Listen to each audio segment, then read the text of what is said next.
Heidi ho, chickadees. So, happy Wine and Crime Wednesday. Whew, let me tell you, I had a busy weekend last weekend. Got a slightly different setup here in the Ms. Demeanor studio. Please tell me if you have any sort of volume problems in hearing my microphone. I think I have fixed that problem. And I feel like I fixed a lot of other problems too. Mr. Demeanor got me a new chair for my studio. I'm loving my new chair. It's the little things in life. And I have a new setup in my studio. And most importantly, well, actually, two things are most important. One is I finally got it painted in the color that I wanted it to be painted in. No, I didn't do pink. I thought about it though. Not lying. I did think about it. Nope, did not do pink. It is a color, my entire house is painted in it, actually. It is called rhinestone. I mean, would you expect anything less than Ms. Demeanor having rhinestone paint? Of course not. So glad I got all of that sorted out. I'm thrilled that I have everything reconfigured. It feels a little bit more comfortable for me now. Excuse me. And that's going to be good for us because we've got a lot to cover. I got to get Excuse me while I get a drink. It is Wine and Crime Wednesday. Drop it in the chat and tell me what you're drinking.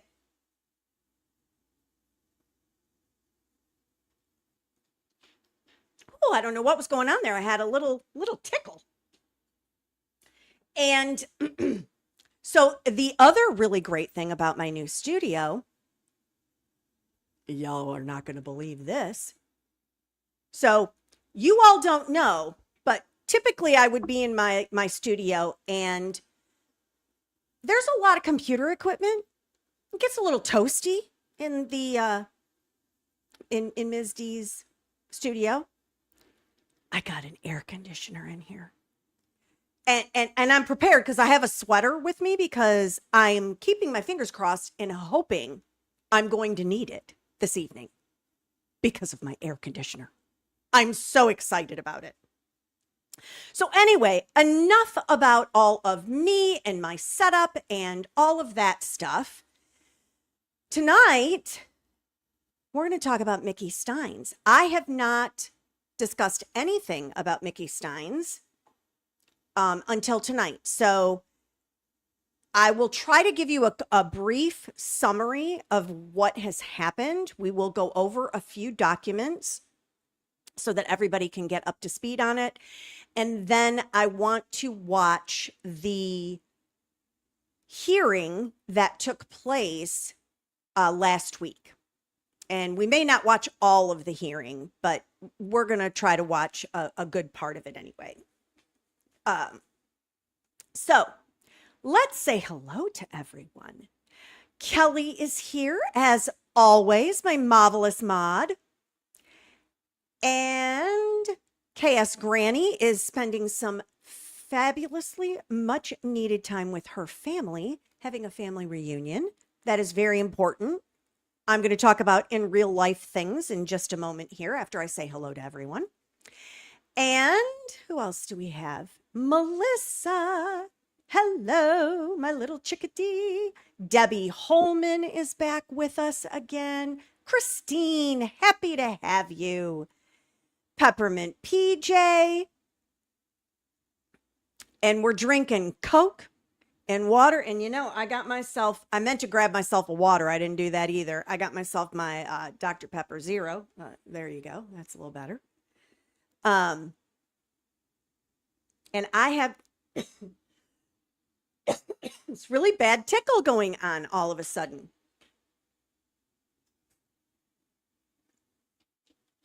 Not good when you have to do a fair amount of talking.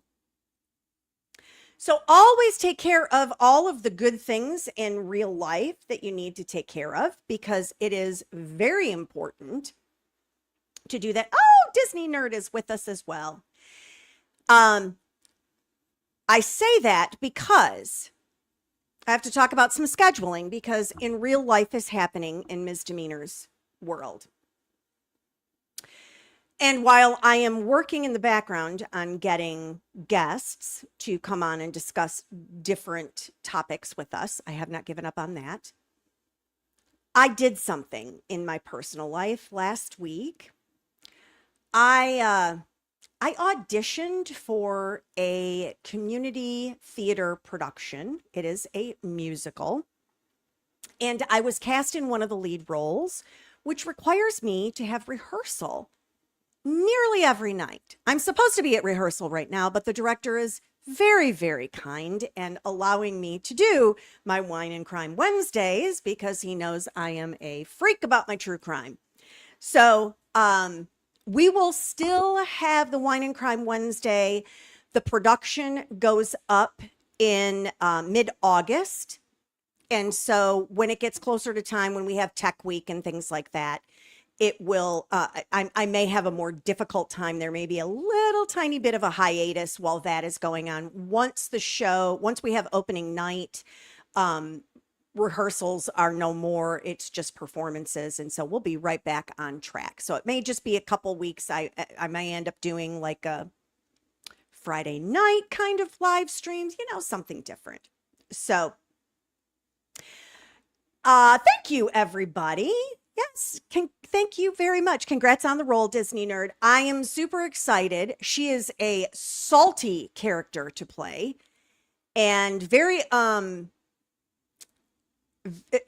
I said last night at rehearsal, she is my spirit animal. All the things that I want to say and do and be, she is that. And so maybe after the production is all done, I'll give you all the details on what the show is and what part I played and all of that. So, but in the meantime, how about we get into Mickey Stines after you hit the like button, the subscribe button, and if you you need to hit the notifications, because otherwise you're not going to know when I go live, and that would be criminal.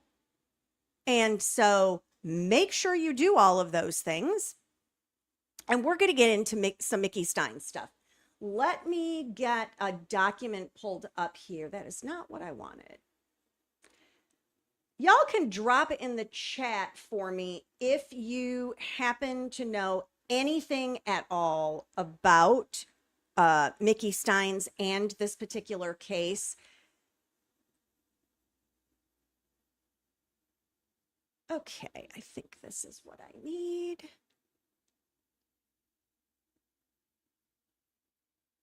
And, oh, that's teeny tiny. That's not going to work for us. We need it. We need it bigger.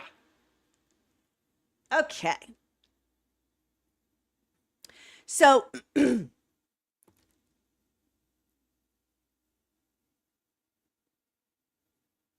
this is an original complaint that was filed back in 2022. And the plaintiff is Sabrina Adkins. And it looks like it is versus unknown supervisors of Ben Fields himself, and Mickey Stines, the Letcher County Sheriff. This complaint is prior to the events that, oh gosh, I've gotten myself all mixed up here. Let me put myself in the right spot. And oh my gosh, just Janet. Phew. It's like I haven't ever done this before. This is a case that took place prior to the events that have brought Mickey Stines in custody. And so I'm not going to go through everything in this particular complaint, but I wanted to give you some background as to what was leading up to the events that eventually caused the issue that has him in custody at this point. For those of you that don't know what has him in custody, Shawn Stines, he's known as Mickey. Shawn Stines went into the judge's chambers with his loaded service weapon, and he shot the judge in his chambers, and killed him. And the hearing that we're going to watch is some people close to Mickey Stines that are have testified about his mental state leading up to that event happening.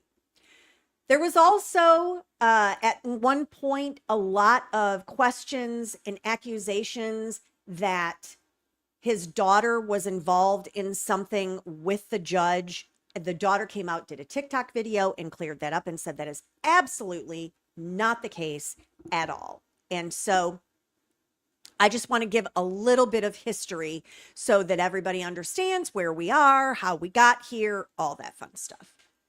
So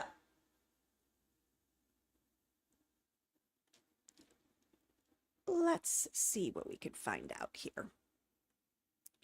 Comes the plaintiff, Sabrina Adkins. Let's get to the crux of what the complaint is. Arbitrary action, unreasonable search and seizure, and deprivation of liberty. The plaintiff also alleges that defendant Fields is liable under state law for damages for false imprisonment, assault and battery, malicious prosecution, intentional infliction of emotional distress, negligence, and gross negligence. Defendant Fields and defendant Letcher County Sheriff is alleged to be liable to plaintiff for deliberate indifference in failing to adequately train and supervise defendant Fields. So let's get into the factual allegations here. Plaintiff was arrested, so this would be Sabrina, was arrested in Letcher County, Kentucky in April 2021. From April 2021 through June 2nd, 2021, plaintiff was incarcerated at the Letcher County Jail. In early June 2021, plaintiff was released from the Letcher County Jail and placed on home incarceration. This would be similar to what Miss Lakin Snelling is doing now. She is doing a home incarceration while she's awaiting trial. This talks about her home incarceration officer, which was the defendant Fields. And after she was released, the plaintiff had a difficult time finding housing accommodations in Letcher County. Defendant Fields was aware of plaintiff's housing issues as well as plaintiff's domestic issues. The defendant visited plaintiff in the evening the night she was released from Letcher County Jail to bring her cigarettes and to console her. Uh-oh. This is sounding a little too close. No? At this time, plaintiff notified defendant that she did not have the money to pay for her bracelet, but she was terrified to return to the Letcher County Jail. Huh? Defendant Fields made flirtatious comments about plaintiff's looks and body and told her that he was confident that they could work something out. Eek. Plaintiff understood these communications to mean that she would receive favorable treatment from defendant Fields if she provided him with sexual favors. Thereafter, plaintiff and defendant communicated on a regular basis by text messages. Late June 2021, defendant Fields asked Sabrina to meet her at the Letcher County Courthouse in the evening after dark. Defendant took plaintiff into District Judge Mullins' chambers, telling plaintiff that he wanted to meet her there because there were no cameras. Well, guess what, bucko? Unless things change from 2021, there's a big fat camera there because it recorded everything that Shawn Mickey Stines did in Judge Mullins' chambers. Interesting. At this time, defendant Fields took off plaintiff's ankle monitor and told her that she would not have to pay the associated fees any longer, but could remain out on home incarceration. Sounds like shenanigans. Between late June and December 2021, defendant Fields met plaintiff at the Letcher County Courthouse in the evening or early morning hours approximately 6 times. During these meetings, defendant Fields' behavior escalated from flirtatious comments to forcible kissing to oral sex to intercourse with the plaintiff, all of which occurred at the Letcher County Courthouse after hours in Judge Mullins' chambers. It doesn't sound very good, does it? Plaintiff was coerced and compelled to comply with defendant's advances given defendant's position of power and because she could not afford to pay for the ankle monitor and did not want to return to the Letcher County Jail. Plaintiff did not consent to the sexual abuse. These meetings would typically occur the night before plaintiff had a court appearance, and defendant Fields would put plaintiff's ankle monitor back on and otherwise fix it so that she would appear compliant with her home incarceration the following day. Shut the front door. This he's a creeper.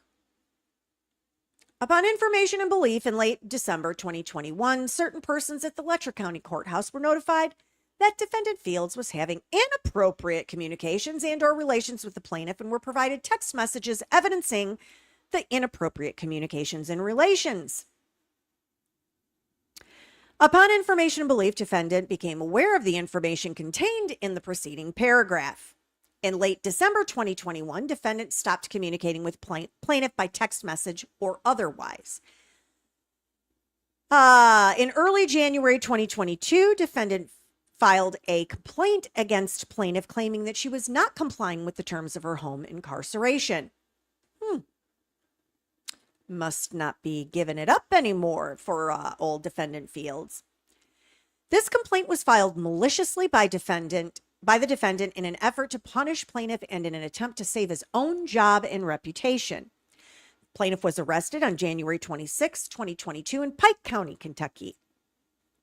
Plaintiff is terrified that she will be transferred to the Letcher County Jail, whereupon defendant's wife is employed as an officer. Oh boy. And where defendant was previously employed. Yikes, this is a mess. It's a mess.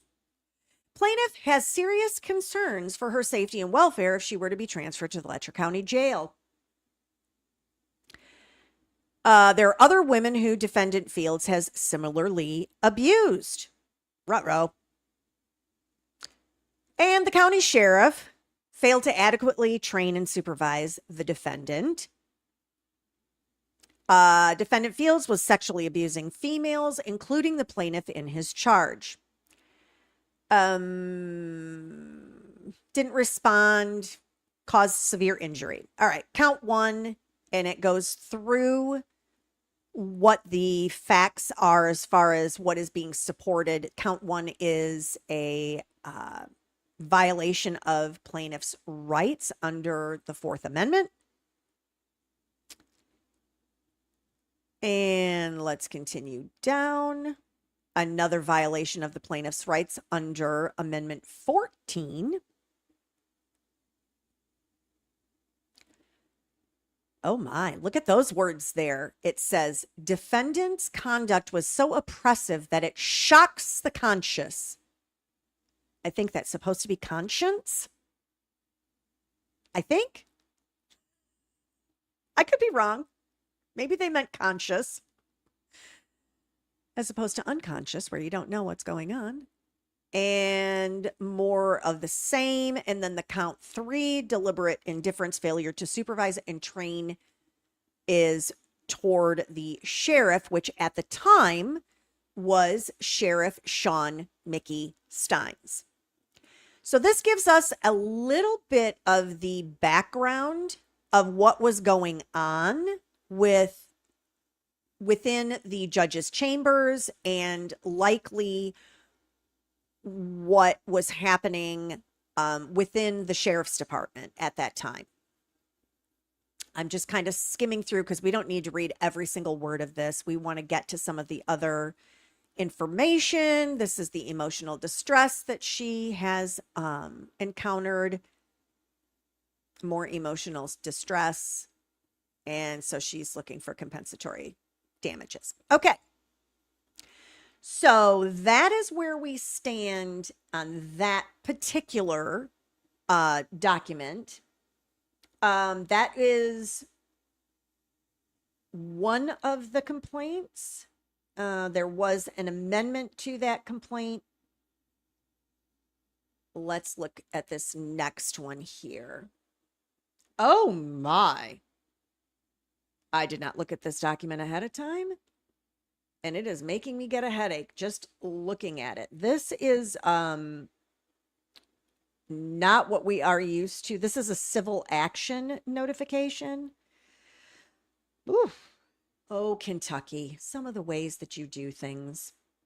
But what I'm trying to get to is the actual complaint for this case that he is in custody for.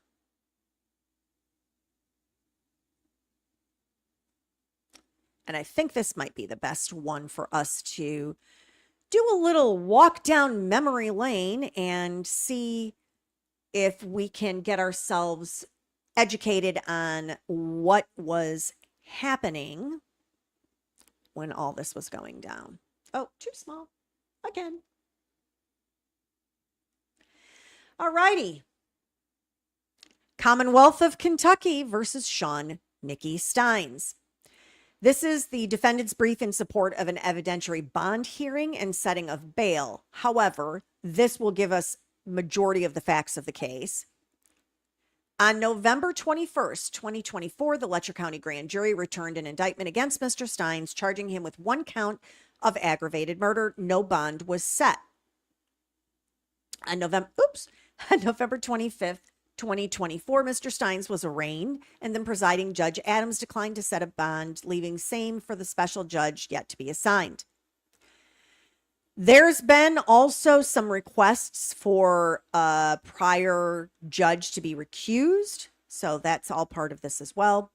On August 15th, 2025, this honorable court held a status hearing and heard brief arguments on Mr. Stines' motion for bond. Mr. Stines requested a $50,000 cash or property bond with any additional non-financial conditions the court deems appropriate. This is the constitutional framework of what is supporting their request. I was anticipating we would get the actual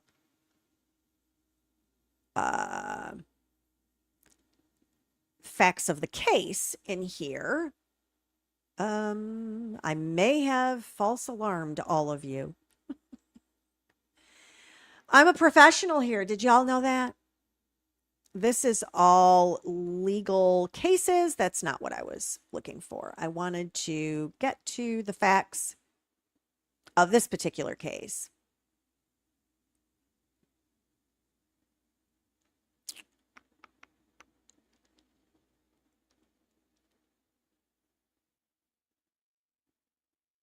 I'm just looking here. Conclusion. Okay, so I don't believe this is what I was looking for either. My sincere apologies, y'all. I'll get it together. Maybe. I literally do not see an original complaint listed here. So I know they've asked for a change of venue. I can tell you what was leading up to Mickey Stines. There was, on his part, there was a lot of concern of sexual things taking place in the judge's chambers. And that they were taking place in judge's chambers with Judge Mullins' approval, consent, awareness. And Sheriff Stines had an issue with that. But in addition to having an issue with that, he also, I believe, was having some psychological issues. So while we have a little bit of an understanding about what has taken place up to this point, let us go to the hearing that took place last week. I can tell you there have been several opportunities for Mr.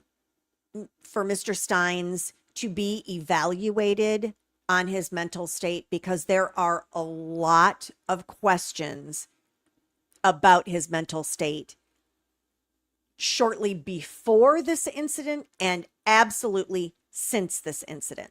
So that's the framework I kind of want everybody's mind to be in when we start to watch this hearing. And let me get it pulled up for us.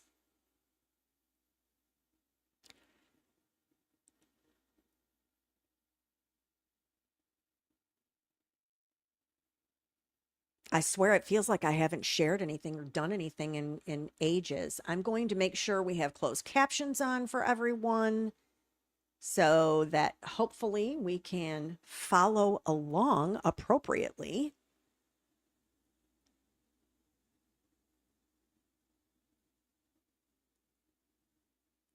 All right, let's see where we are. Don't fix it. Don't fix it.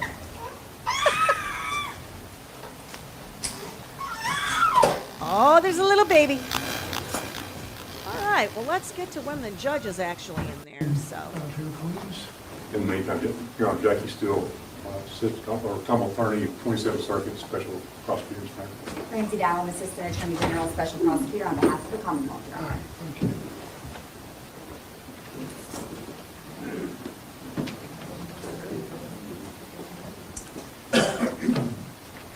I can tell you right now, this man's bench and everything that is happening behind it is giving me anxiety.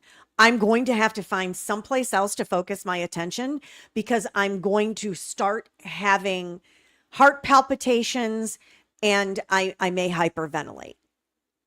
I can't deal. Y'all know my mother is a hoarder. This mess right here, Judge, sir, Your Honor, we need to have a little chat about your lack of organization and your lack of anything neat. Okay. I hope y'all do not get triggered like I do, because I'm triggered right now.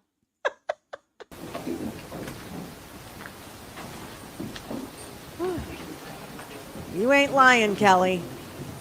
Chaos Muppets, definitely.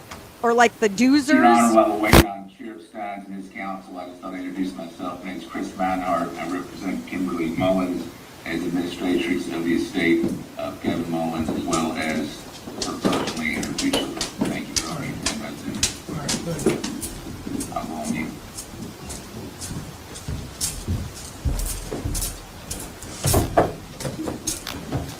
Mind you, this was their sheriff.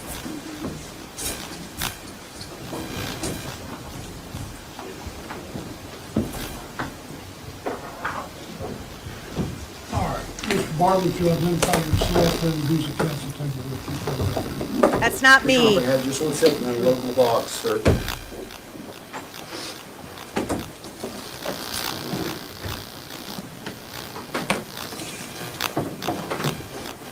Sure. Jeremy Bartley on behalf of Mr. Stines, also co-counsel Ms. Kerry Bartley, as well as co-counsel Mr. Jim Cox. Your Honor, there's members of my staff, but they're intended to seat in the gallery and not Sure. otherwise at the table. That'll be fine. All right, Can we seat it, Your Honor? please. Thank you. This is one of this is the best I've seen Mickey Stines look at a hearing in quite some time. So that's good. All right, since we last met, we've got some motions that are still outstanding. We want to try to address some of these and start looking at heading towards hopefully getting this matter set for trial. First, there's a pending motion for a hearing pursuant to KRS 532.135 to exclude the death penalty at trial. The Commonwealth has filed no notice of aggravated circumstances up to this point. My understanding, after briefly speaking to the parties in chambers, is that we're going to hold that motion in abeyance pending the resolution of any other potential evaluations, and then if the Commonwealth files notice, readdress that. Is that correct, Mr. Bartley? That's correct, Your Honor, with the caveat we discussed that obviously would be in ample time so that it wouldn't affect trial strategy. Absolutely. Or if there's any additional experts as a result, such as mitigation. Your Honor. Absolutely. And that'll be set pursuant to the rules. Next, the Commonwealth's given notice regarding a criminal responsibility examination. Mr. Steele, do you want to address that? Your Honor, Ms. Ramsey will address that issue. Your Honor, the Commonwealth, as the court noted, has filed a notice requesting a second mental health evaluation to be conducted by a private expert retained by the Commonwealth, Your Honor. It's our position that the Commonwealth is entitled to that. The defendant has filed notice pursuant to Rules of Criminal Procedure 8.07, subsections 1B and 2B, and accordingly, the Commonwealth is entitled to rebut any defense related to insanity or any evidence going to issues of guilt or punishment related to mental disease or defect. So it's the Commonwealth's position that we are entitled to a second evaluation. We're not requesting funds from the court, Your Honor, for that to be done by our private expert and for Mr. Stines to submit to that evaluation, Your Honor. And I've read the pleadings in regards to that. Mr. Bartley? Mr. Honor, the criminal rules, I think, are pretty clear that in fact we have to give notice in terms of our intention to introduce the defense of insanity. I hate that nomenclature, but it still persists, so I will use that for purposes of today's hearing. However, we've given that notice. We gave that almost as soon as we got into the case. And we identified Dr. Drogan as our intended expert. At this point, he's not completed, or we'll comply with the rules in terms of doing so.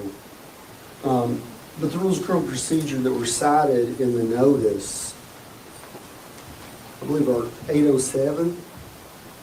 And under that rule, Your Honor, I agree that they are entitled to have Mr. Stines evaluated. And that's why they filed the first notice and they asked for the court to send the KCPC. They could have gotten any expert they want at the beginning. I mean, like they said, they've got the money. They can send them wherever they want to go. KCPC is the Commonwealth's, as they've always made very clear, that is their facility. And they availed themselves of that facility. And he waived his Fifth Amendment right as to an examination. It's a quid pro quo. If you put mental health at issue, then I believe that the Commonwealth has a right to have him examined. And he's done that. And I look in reference, Your Honor, to KRS 504, the section cited in the civil rule as well as in RCR, it's 807, Your Honor. It says that they're entitled to an evaluation. And I believe under the rules of statutory interpretation, the first thing you look at is plain language. To me, "and" signifies, and 504 is adopted by reference into the criminal rule that's cited for the notice, Your Honor. And I believe that "and" in its ordinary meaning means singular. And I think the concern is multiple. First of all, if you look at the case that I cited there, it is Benjamin v. Commonwealth, 266 Southwest 3rd, 775. And in that case, they were looking at a defense request for another evaluation, and they said basically, if you don't like the result, that's tough. And it's an even playing field I would urge the court to hold here now. Again, if you file notice of insanity, I think there's a limited waiver of your Fifth Amendment rights, but the cases make it very clear it's limited. It's limited in scope, and the statutes address what should and should not be brought in. But the remedy, if he were not to have complied with the first examination, would have been that the court could do anything up into striking his entire defense. But in this instance, Your Honor, we willingly, readily presented him to their expert. That was their expert that they asked him to see. And now what they're asking the court to do is make him go to another. Now, what I suggested in my response was that they could very well, do I believe they can hire another expert and pay them to come in and testify? Yes. I don't think there's anything I can do to stop that.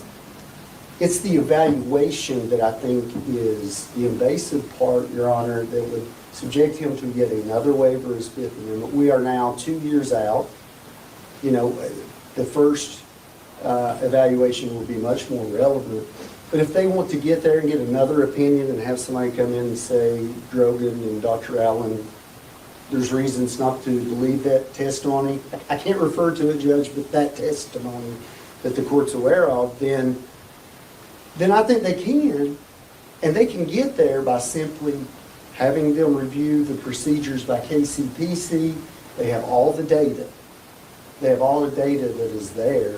And they can provide that to an expert. He can look at that and he can opine that the previous opinion is incorrect or impeach it, Judge. I'm trying very hard not to breach the reference, Your Honor. Interesting. But I think that's it. In the civil context, there has to be, you're looking at, is there something flawed in this examination? I mean, I think if their motion said, when we see in the KCPC, they rushed and did it, and it was incomplete, it was this and that, they've had the evaluation, and we agreed that they could share that with whoever they potentially want to look at it.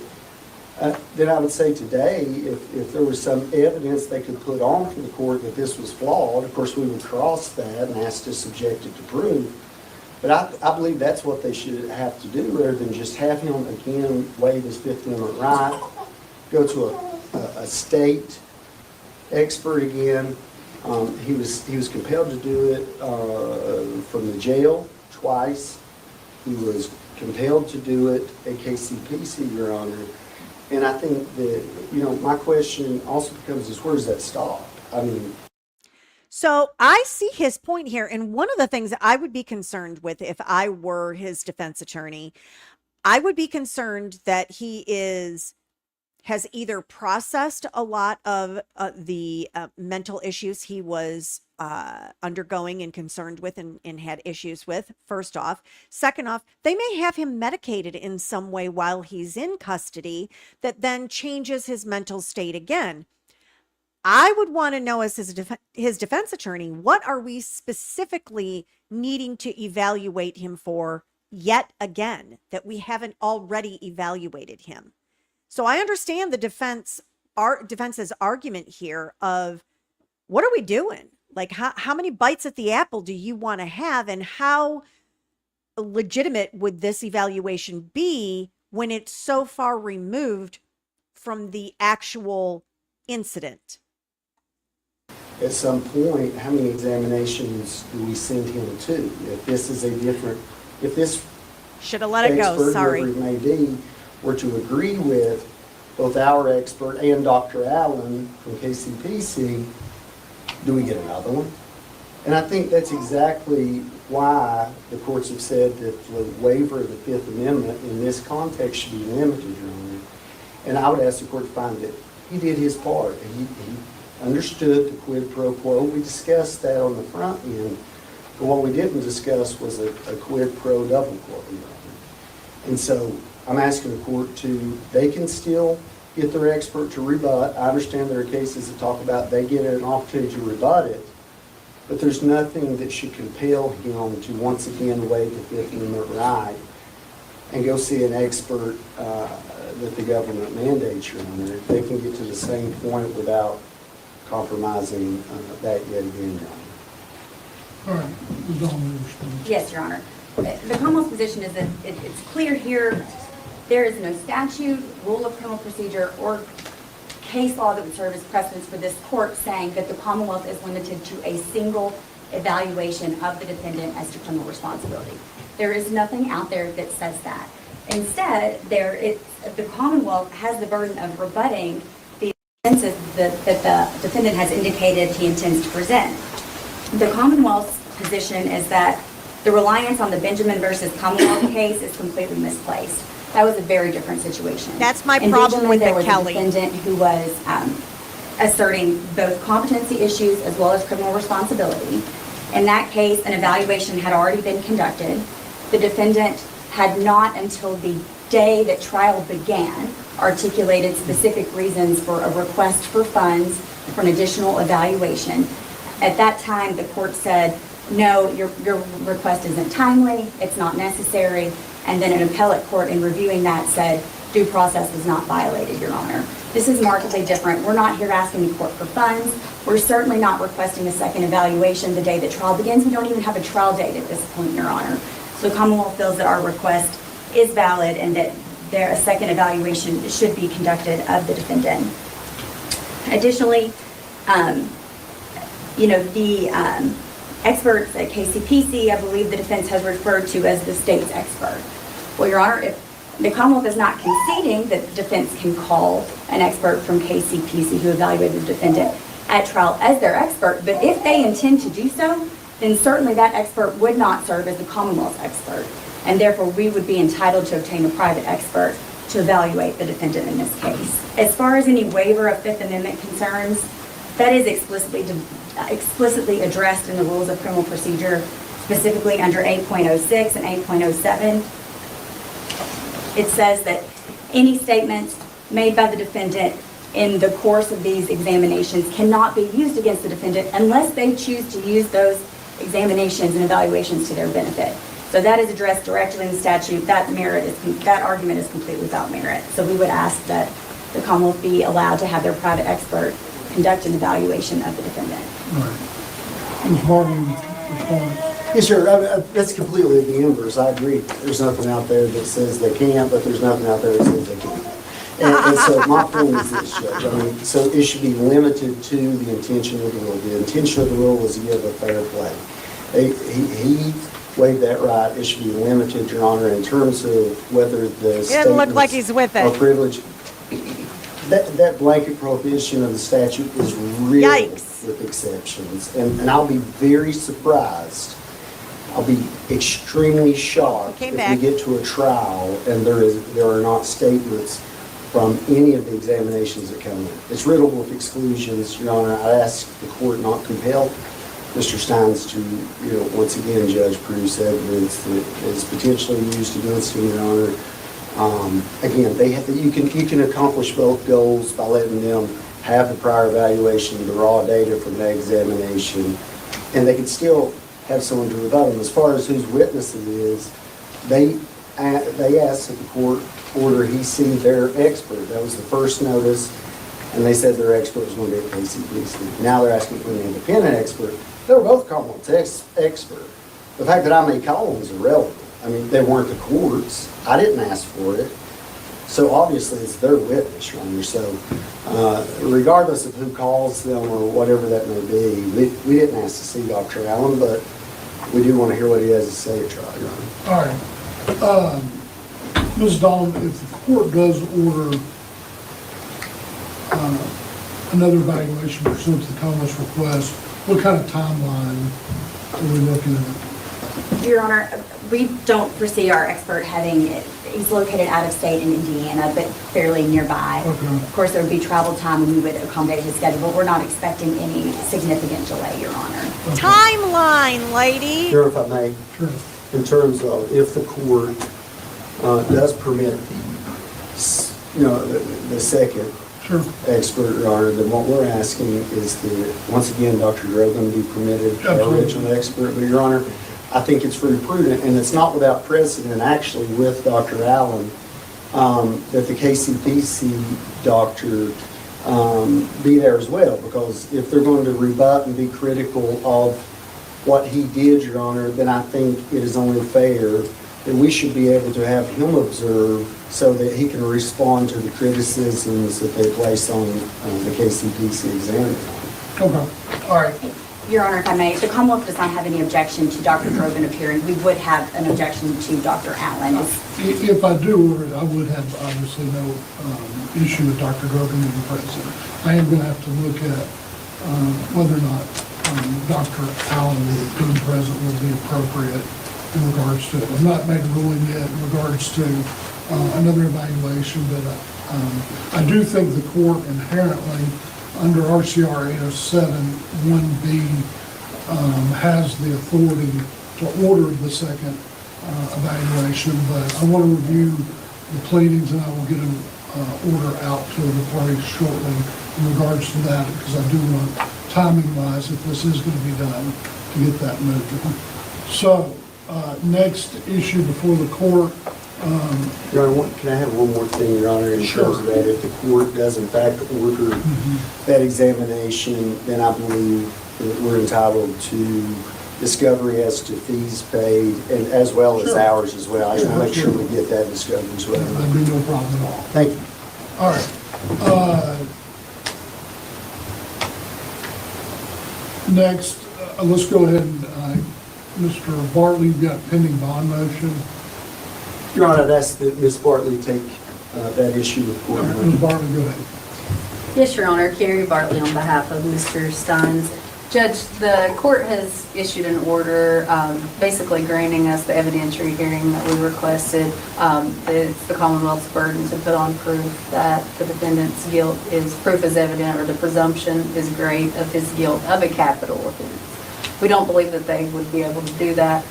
Cases under Markham v. Broughton say that essentially where conflicting evidence creates a plausible basis for self-protection, which is not necessarily what we have here, or a reduction out of the capital range, that the Commonwealth can't meet that burden. And so, Judge, what we would ask is just for the court to hear the Commonwealth's proof, and then if necessary, then we have some brief proof that we would like to put on as well. All right. Mr. Judge, we discussed this previously in Commonwealth District proceed. We're going to submit to the court the recording of the shooting that day. Okay. It was played, it was introduced. It's part of the record. I It's know. part of the record, but we're going to submit it to you for your Go consideration. ahead. And Your Honor, we would object to that. I believe it's, the Commonwealth has to put that on. The rules of evidence apply. The court has rules of evidence apply. We don't think that the Commonwealth can lay a foundation for that video today. I don't think they have a witness to testify to that today. And so I don't think that it's appropriate for the court to take it into consideration today if they can't put on any evidence as to How they got All it. right, that objection's overruled. All right. Just like that. Judge, if I may just say Sure. on that issue, and I'll be very brief, this was introduced in the preliminary hearing. Foundation was laid. Same counsel was present during that, and no objection to it being played. I do too, And Your Honor, Kelly. at that point, if I may, the rules of evidence do not apply in a preliminary hearing. The rules of evidence do apply today under Young, the Young case. Judge, court cited that in its own order. And so I would, again, vehemently object to the record to this being introduced without any foundation being laid at this particular hearing where the rules of evidence do apply. And, Judge, I just don't think it's appropriate. I think that,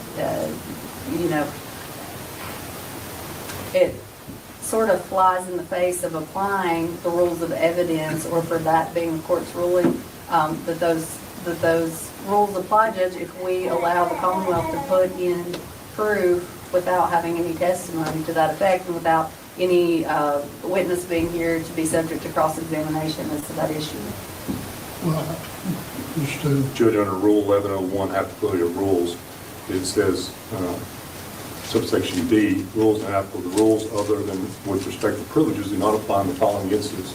Number 5, miscellaneous proceedings, without reading all those, it says, and proceedings with respect to release on bail or otherwise. Yes, Your Honor, and again, I can reference to the court's bond order. You go, where the Miss court Bartley. Specifically references to the Young case, Judge, that says that the subject to the rules of evidence, Young v. Russell, upon request for bail, the defendant may testify, call witnesses, etc. So the rules of evidence absolutely apply. It's in the Young case. It's black letter law, Judge. all right. Black letter law. Before we go over the objection. We don't care what the black letter law The is. facts surrounding September 19th of 2024, which is the basis of this action. There is information in the record previously which transfers from the district court case pursuant to the indictment. I do believe that it would be appropriate for the court's consideration. So anything else you want to argue on, Dawn? Yes, Judge, I have a witness if I may call. Absolutely. Defense would call Ms. Sherry Stines. All right, this time, And Judge, if it's okay, I'd like to stay at council table. I think that there's an issue with the podium that that'd be fine. kind of goes up and down. So this is the crux of really why I wanted to watch this. Y'all tell me, is the sound too hot on the in the court feed? Because it feels a little like hollering at me, and I don't know if it's that way for you as well. So I backed it down just a touch. Do you swear from the testimony you give me the truth, whole truth, nothing but the truth? I do. All right, ma'am, if you would state and spell your name for the record. Sherry Stines.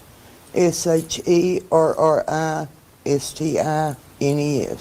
Ms. Bartley, may I ask? Yes, Your Honor. Ms. Stines, again, Sherry, just tell us where you're from, where you live. I'm from Neon, Kentucky. Okay, is that in Letcher County? Yes, All right. Do you know Shawn Mickey Stines? yes. What do you call him?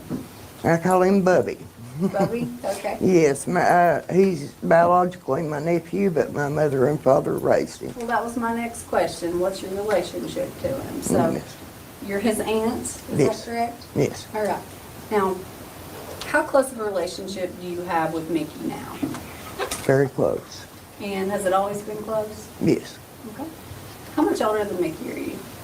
I'm 62, he's getting ready to be 45.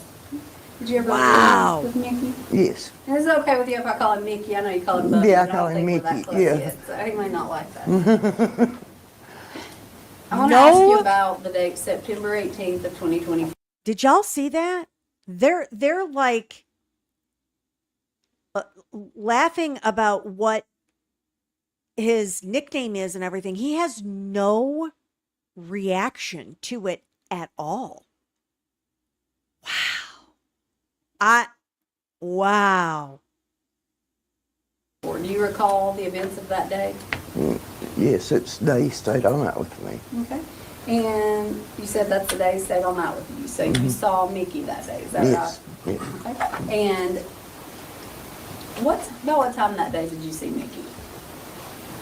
It was late in the day when he came by the house. It wasn't dark, but it was later in the day. Okay. And when he showed up to your house, did you know he was going to stay the night with you? Yes, he told me. Was it common for Mickey to spend the night with you? No. Why was he going to stay the night with you that night? I think it was going to be just to let his wife and daughter rest, where he had been such a nervous wreck and wasn't sleeping. Oh. Okay. Yeah. So you said he was going to let his wife and daughter rest. Now tell me, Yeah. why couldn't they rest? Because he couldn't sleep and he was wiping the floors, and I guess he was aggravating them, Okay. Now, did you talk to his wife or his daughter about that at all?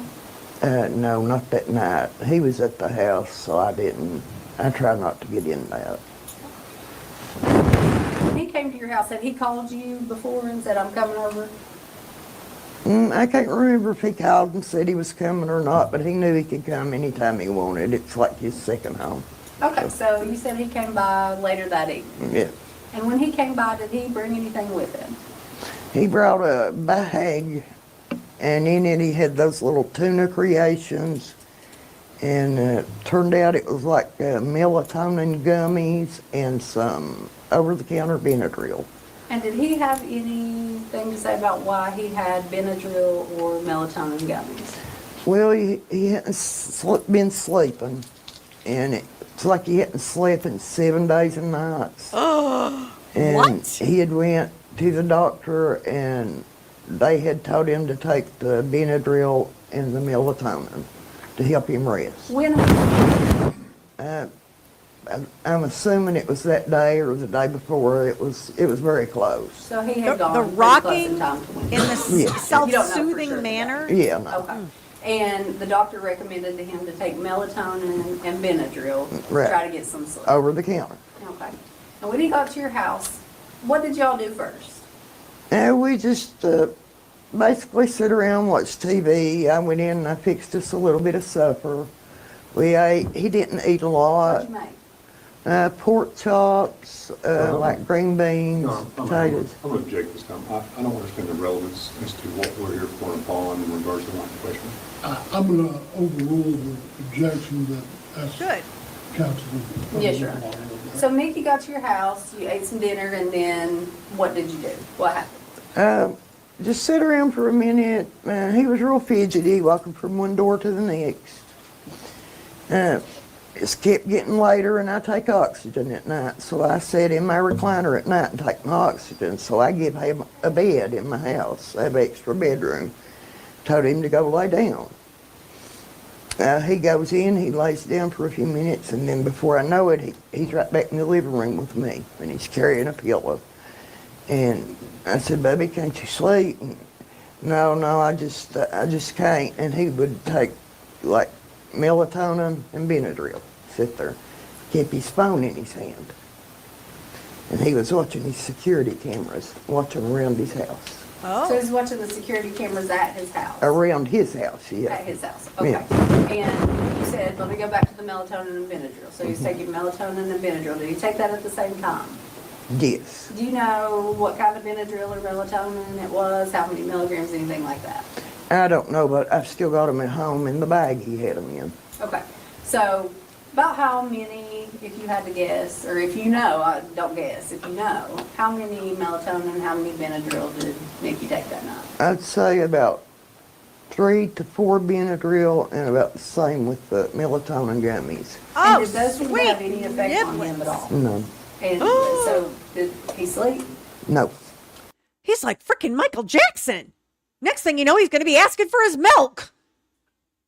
Not the kind that comes out of a carton. Wow, that is a lot. Oh, I think we're getting a clearer picture as to how things escalated to where they ended up. You said he was on his phone looking at the security cameras, and he was looking at the area around his house. Yes. Did he have concerns about what was going on around his house?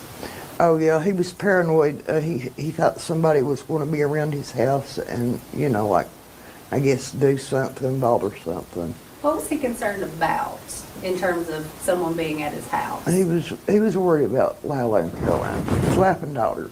He's worried about his wife and daughter. Yeah. Did he say anything at all? Did you get any indication of why he would be worried about his wife and daughter? No, but I knew he was under a lot of pressure, a lot of stress. Did he mention that there had been any specific threats to him? Nothing specific, but I just, That is not me with you the could tell microphone the way business. he acted, it was bad. He was horrified. He was scared to death. He was scared to death. Yeah. You don't know what he was scared to death of? No, but, I had my theories, but Well, let's not talk about theories. that's my theories, but that's not what it was, that I know.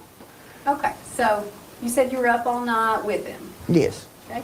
And at any point, did he go anywhere? No, but he did try to get me, the daughter my mother adopted a child.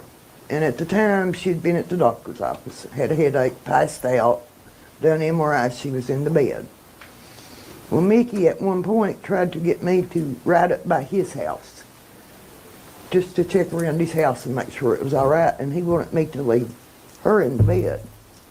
Anybody that knows Mickey would have never suggested you leave a junior in high school in the bed by itself when it's dark outside, to go check around somebody's house. He wanted you to go with him to check on his home. Yes, his home. Had there Yeah. been something that made him want to go out there? There was a guy walking down the back street behind his house, and you could see his legs. And he was just walking down the alleyway, but it was enough to freak him out. What did he think was going to happen, if you know? Just my opinion, I think he thought they was going to circle around by his house. And do what? I don't know. He said he was concerned about Caroline and Lila. Mhm. And what was it about Caroline and Lila? Did he mention anything specific to them, what he was afraid of? He was just afraid somebody was going to hurt him. I heard him. Yeah. Now, you've known Mickey for a long time. His whole life? Yeah, helped brought him home from the hospital. You familiar with his normal behavior? Yeah. What's Mickey like normally? He's a jokester. He likes to laugh, play. He helps people a lot. He's a good guy. Hyperactive. He goes out and does stuff without you having to beg him to do it, you know, or ask him. If he sees you need help, he'll help you. Was his behavior that night consistent with his normal behavior? No, no. He acted different. I've never seen Mickey act like that. If you had to describe how he acted in one word, what would you say? One word, he was kind of psychotic. Oh. Well, if you haven't slept for 7 days and 7 nights, I bet that's possible. Did he ever sleep? No, while I was with him. What time did he leave your house? He left the next morning. Now, I didn't look at the clock, but it was between 8 and 9. Between 8 and 9? Yeah, something like that. But I didn't look at my clock, so, but it was early. And at that point, had he slept at all? No,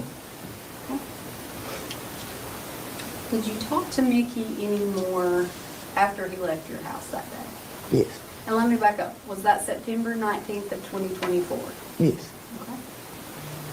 You talked to him again after that? yes. How many times? I think he tried to call me once, a voice call, but then he did FaceTime me once from the courthouse. From the courthouse? Yeah, About what time was that? 2:49 maybe? 2:49? Yeah, And that's PM, I assume. yeah. If I showed you a screenshot from a video, and Judge, this is going to be a screenshot from the video that the Commonwealth is introduced. If I showed you a screenshot of a video, do you believe that you could identify the person on the phone? We'll try. Judge, if I may approach you. Sure. Okay. Right. Are you wanting to mark that for the record? No, Your Honor, I'm just. Okay. Right. I have a I'm lot of sorry. questions, Say that Kelly. again now. To me, You believe that's you? yes. And is that roughly the time? Let's see, I'm gonna go here. I wish I could see what we were looking at. Judge, if I can approach again. Sure. I have a time-stamped screenshot, Your Honor, of the video. Oh, show us, show us, show 1438 us. is, I'm sorry, 1448. And that's you on the video? Yes, Okay. And that's the FaceTime call that Mickey made to you? yes. And is that about the correct time that you recall him FaceTiming you? On that Well, FaceTime shoot. call, what did Mickey say? Well, like I said, my mother and daddy raised him, so he had a name for my mother. He called her Mommy Bones. Mommy Bones? Mommy Bones. Okay. And he called me and he said, Sherry, and I said, what? He said, let me speak to Bones. That's what he called Mommy. Did you let him speak to Bones? She'd been dead 2.5 years. And I said, what? And he said, let me speak to Bones. I said, Bubby, where you at? Are you at the office? He said, why don't we call you back? I got a bad connection. I said, well, okay, call me back. He said, love you, bye. And that's the last time I talked to him. That's the last time you talked. Last time I Wow. talked to him. Did you find that call concerning? Yes. Why? I find it concerning. He asked for my mother twice. He was with me when I had to unhook my mother from the ventilator. So he knew she was gone. It was me and him together. He looks had to unplug confused. it, so he knew she was gone. Again, has Mickey ever acted this way in the past? No, Did you eventually find out what happened at the courthouse that day? yes. When did you find out? It took until I found out for sure about half an hour. What was your reaction to that news? My knees got kind of weak and my mouth fell open, and I cried my eyes out. Is that something that you could ever imagine that Mickey would do? Never in a million years would I have ever thought that Mickey would even discharge his gun, let alone do something like that. Has he ever been violent? No. Has he ever been angry, mean, rageful, any of those things? You know, everybody gets angry, but I've never seen him violent. No. Do you know if he's ever discharged his weapon? Not that I know of. Did you have an interview with the police after this all happened? And did you tell them that day what you're telling us today? Yeah. You said that you still have the Benadryl and the melatonin at your house. Did the police come to your house? No. How'd you talk to them? On the phone. On the phone? Yeah. How many times did you talk to them? Once was like an interview conversation, and then I think I may have had to call him back once after that because I remembered something. They told me if I remembered anything to call him back, but I can't remember specifically what it was. Okay, but They never came out went the to house. talk to this No. lady? They never collected any evidence? No. They didn't take the medication? What? No. Shut up. You kept in touch with Mickey at all since he's been in Come jail? on. Yeah, I wrote him a bunch at first, but now it's down to just like FaceTime, and I'll go up and FaceTime, you know, with his wife, daughter, something like that.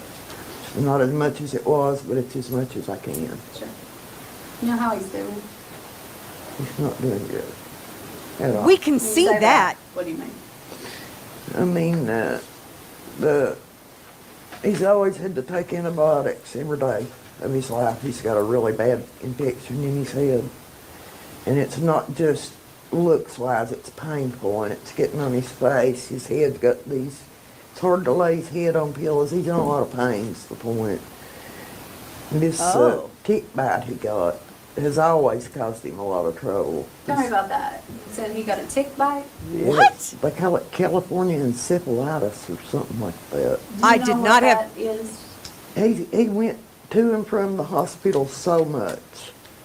I did not have tick bite on my bingo card for tonight. I did. What in the world? And they kind of acted like it was a mystery illness. Like, oh, well, we can't find it. Just go home and take Tylenol. But it just, his blood Great pressure would be doctors. up. It would be down, up, down. And it was, he just looked pitiful. You know, in that hospital bed, his feet hanging over him, them acting like he wasn't sick, and they come to find out, run the test, that it really was something. And what was it again? It was from a tick bite. I think they call it California encephalitis. California encephalitis? Yeah. And do you have any idea, I know you're not a doctor, but aside from just being tired, being in and out of the doctor's office and things like that, do you know in any way how that affected Mickey, what symptoms he had, anything like that? No, it had a lot to do with tightness in his head and stuff like that, I think. Tightness in his head? Yeah, Okay. Did it have any behavioral symptoms? I don't know. No. Okay, and that's fair, that's fair. But now he does have really high blood pressure. He was born with a heart murmur. And he's just always had a lot of health problems, chest-wise. You know, heart, lungs, he had a hard time breathing. And it seems to be his health going down. Health's going down. Yeah. Okay. Y'all know I had to look it up. California encephalitis. So it is a virus that is transmitted by mosquitoes. Let me pull this over so I can read it a little easier.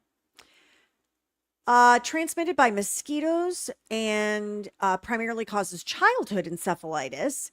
The symptoms, headache, fever, vomiting, abdominal pain. Long-term effects, up to 10% of patients may experience recurring seizures or behavioral issues after recovery. If he was legitimately diagnosed with this and no one has really taken care of it appropriately, this is a way better defense than Mackenzie Sharilla's pots, I can tell you. Hey, little drummer boy, thanks for joining us. Just wanted to give you that little tidbit of information. Has Mickey lived in Letcher County his whole life? Yeah. Yeah, born and raised. You brought him home from the hospital. Yeah. Yeah, do his wife and the kids live in Letcher County? Yes. Yeah. I think you already kind of told us when he was sheriff. Mhm. What kind of sheriff was he? He tried his best to help everybody, if he could, to give everybody a chance. Tried to help turn their lives. He tried to help their families too. If they were having a hard time with their kids, he tried to help. Mickey got a criminal record? Nope. You know if Mickey has a passport? No. Has he ever been out of the country? No. Ever been on an airplane? No, I'd have never heard the end of it if he had. As far as you know, what's his relationship like with Caroline and Lila? They seem to get along great. I mean, everybody has trouble, Sure. you know, but can't live with each other, can't live without each other, you know. Now, if Mickey were to get out on bond, does he have a place to go? Yes, always. Where? Me or them. They still willing to take you in? Why, yeah. You willing to take him in? Yeah.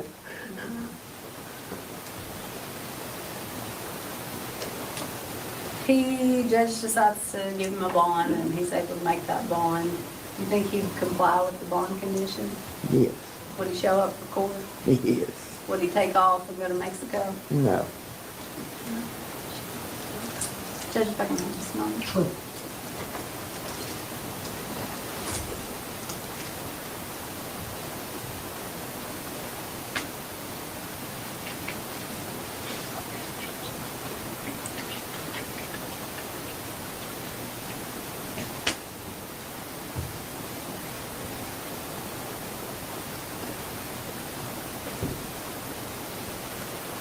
Okay, I don't know what we're doing here. Let me, Oh, oh.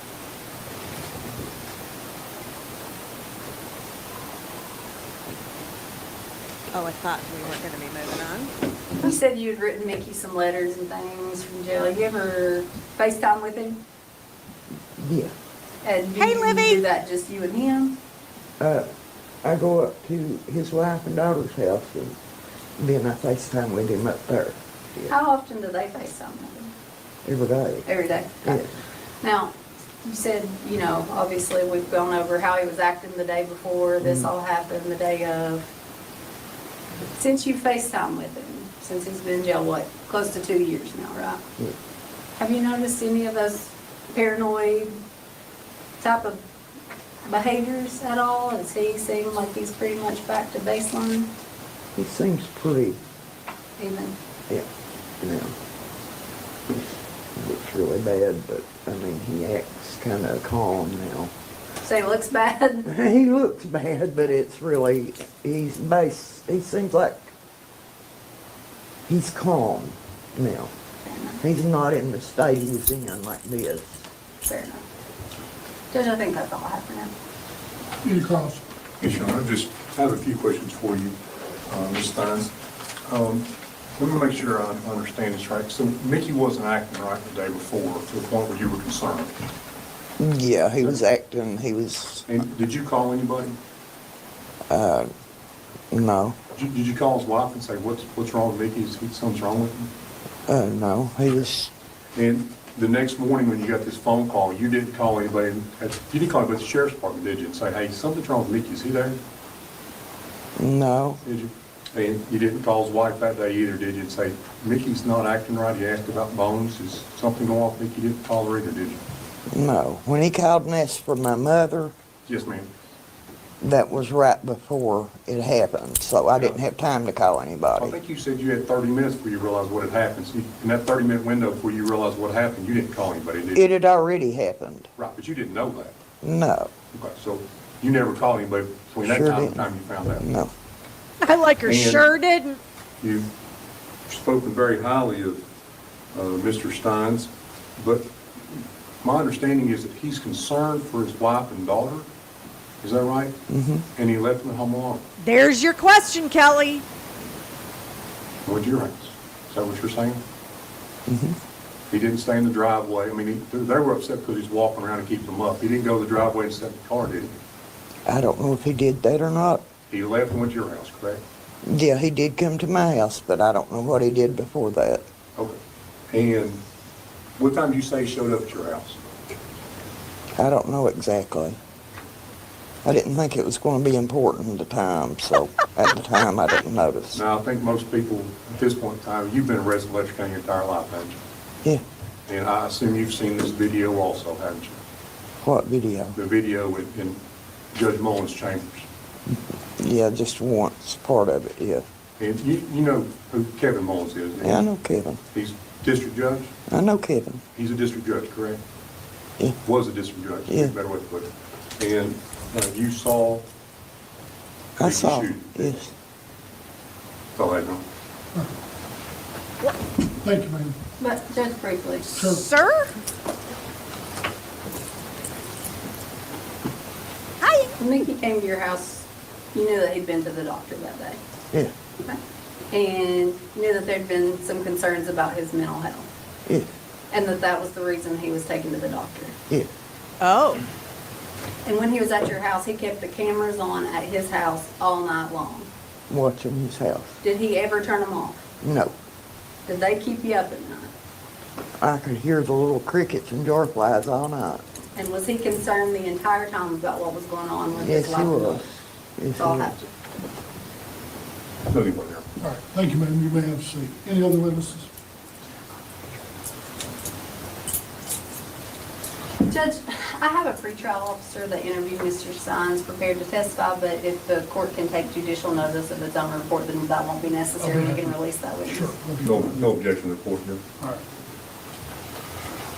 That's all the witnesses. Anything from the Commonwealth? Nothing, Your Honor. All right. Ms. Bartley, any argument? Your Honor, I will ask the court, understand the court's ruling in the order, I believe in December, regarding the report from Dr. Allen. Yeah, and I will take that under consideration. Yes, Your Honor. That into this. Yes, Your Honor, thank you. That's absolutely an issue that we want to make sure we preserve. Judge, in terms of argument, it's the Commonwealth's burden to establish that the proof of Mr. Stines' guilt of a capital offense is evident, or the presumption of his guilt of a capital offense is great. Now, the cases say, and again, Markham v. Broughton sets the standard that says where conflicting evidence creates a plausible basis for self-protection, or the reduction of the offense to a non-capital degree, the Commonwealth has failed to meet its burden, and he's entitled to bail. Judge, the Commonwealth here, the only proof they've put forth is a video. And while I agree it's a compelling video, it absolutely is compelling evidence, Your Honor. Understand that. But the only thing that the video shows is an act and an identity. We don't have any element of intent. And the murder statute, Your Honor, anticipates, it actually makes an element, EED. EED is an element, or the absence of EED is an element, right? So Extreme emotional distress. they have failed, Your In Honor, case you were to wondering. put forth any proof as to the mental state, any premeditation, anything to that effect that would be necessary to take that and make it an aggravated capital offense. And our evidence, Judge, while it's been brief, we have Ms. Stines, we have the court taking judicial notice of certain pieces of evidence of the pretrial report. I believe that that creates enough of a presumption, Judge, or enough of a plausible basis, which is the standard under the law, to show that Mr. Stines acted in such a way that a jury could believe that he was either operating under extreme emotional disturbance or potentially even insanity. And I understand the court's ruling, again, on the insanity argument, right? That, that's an affirmative defense, that's for trial. We're not having a mini trial here today on whether he is insane, whether he had the requisite mental state. But all of that proof, or the absence thereof, goes to whether or not he's available, and that's the only thing that we're looking at today. Did their proof meet that burden? Now, I think evidence put forth by our single witness judge, and then of course what the court is going to take notice of, demonstrates that there is a plausible basis that this comes out of the capital murder arena. I think evidence that he was, Ms. Stines testified that he was acting out of his character, that he was paranoid, that he was having concerns about the safety of his wife and daughter. And the standard for EED, as the court knows, is it's not an objective standard. It's not a reasonableness standard, what a reasonable person would think. It's what he thought. What did Mickey Stines think was happening at that time? Why was he in fear? Why did he believe that his wife and daughter were in danger? And he clearly did. Now, the Commonwealth makes much of the fact that he left his house and he was at his aunt's house, but I don't think all that matters when you look at the mental state that he had at the time. He was completely out of his typical character. I actually think, and I rarely say this, and that's why I've been kind of loosely following this case, I believe a jury will be very understanding of the defense in this particular case. Y'all can let me know in the chat whether you agree with me or not, or if you're on replay crew, by all means, drop me a comment. But I've seen a lot of individuals claim an insanity defense, and I'm like, give me a break. But this one, yeah, I think he had a break from reality. And I don't know that an individual needs to be in prison for the rest of their lives when they have had an absolute psychotic episode where they don't even understand time. And let's face it, the man did not sleep for a week. This is not someone, I'll put it this way.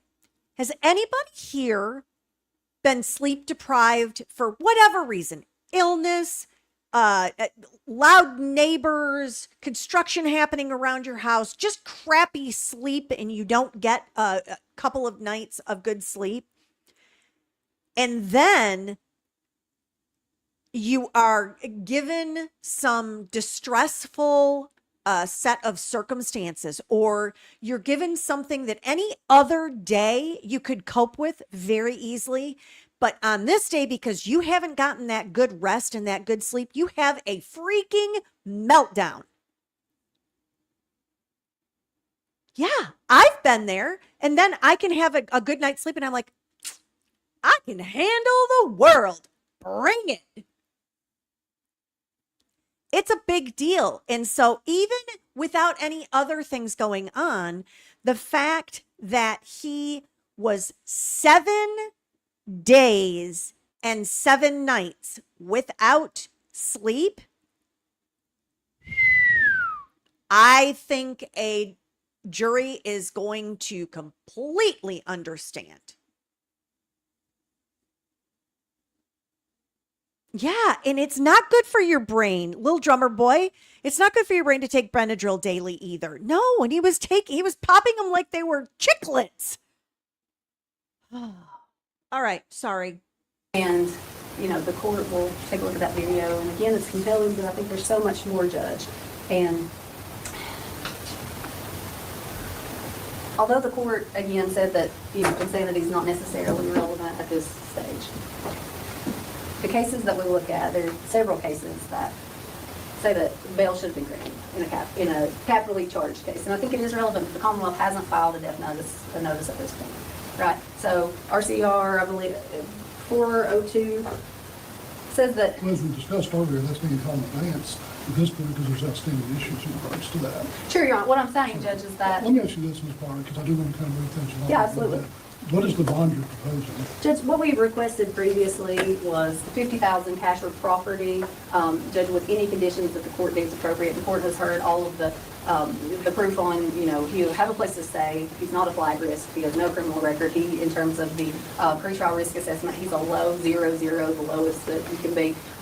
There's no reason to think that he wouldn't be compliant. And he wouldn't reappear. it There's no reason to appears- think he would reoffend, Judge.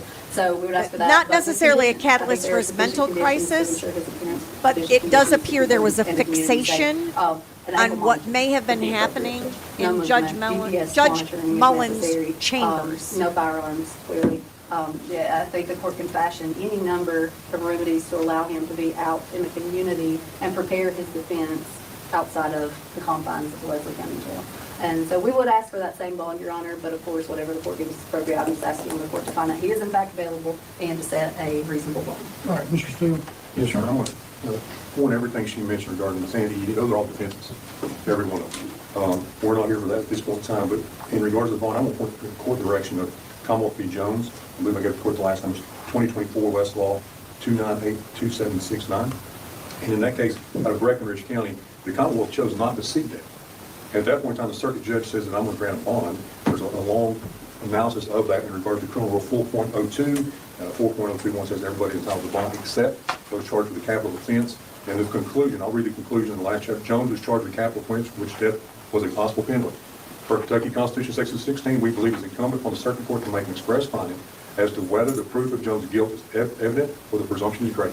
Do one or the other.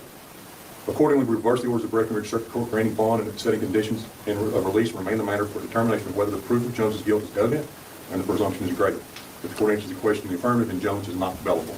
The evidence is that Judge Mullins was a public official, which is would make this a capital offense.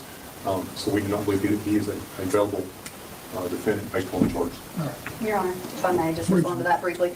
Jones, Your Honor, as the court knows, incited in its order that was dismissed as moot. I don't think the court ever reached the ultimate question, so it's still an unsettled matter of law, but the analysis is the same, Sure. Judge. So I don't think that case is really relevant at all to the court's ruling. All right, I will get an order out on bond. I am going to be real honest, the thought of a $50,000 cash or property bond is something the court would not entertain. If the court does believe that he is available, this would be a bond that would be much more significant than that. But I'm going to hold that in advance and get an order out to you all in regards to that. Yes, Your Honor. Next, we've got a petition for change of venue. Yes, Your Honor. Do y'all think he's a threat to the community? Would you feel comfortable with him out on bond awaiting trial? Tell me what you think. I have my own feelings about it. And Debbie, there were rumors about that, but the daughter came out and stated unequivocally that that is not the case. The shenanigans that were going on in Judge Mullins' chambers had to do with several different deputies on in the sheriff's department. And they were all sexual favors. That's the easiest way I can put it. So no, the judge did not, and I do not believe that Mickey Stines believed there was anything going on with his daughter. I think it was deeper than that. A little drummer boy, honestly, you wouldn't want him out, or you wouldn't have an issue with him being out.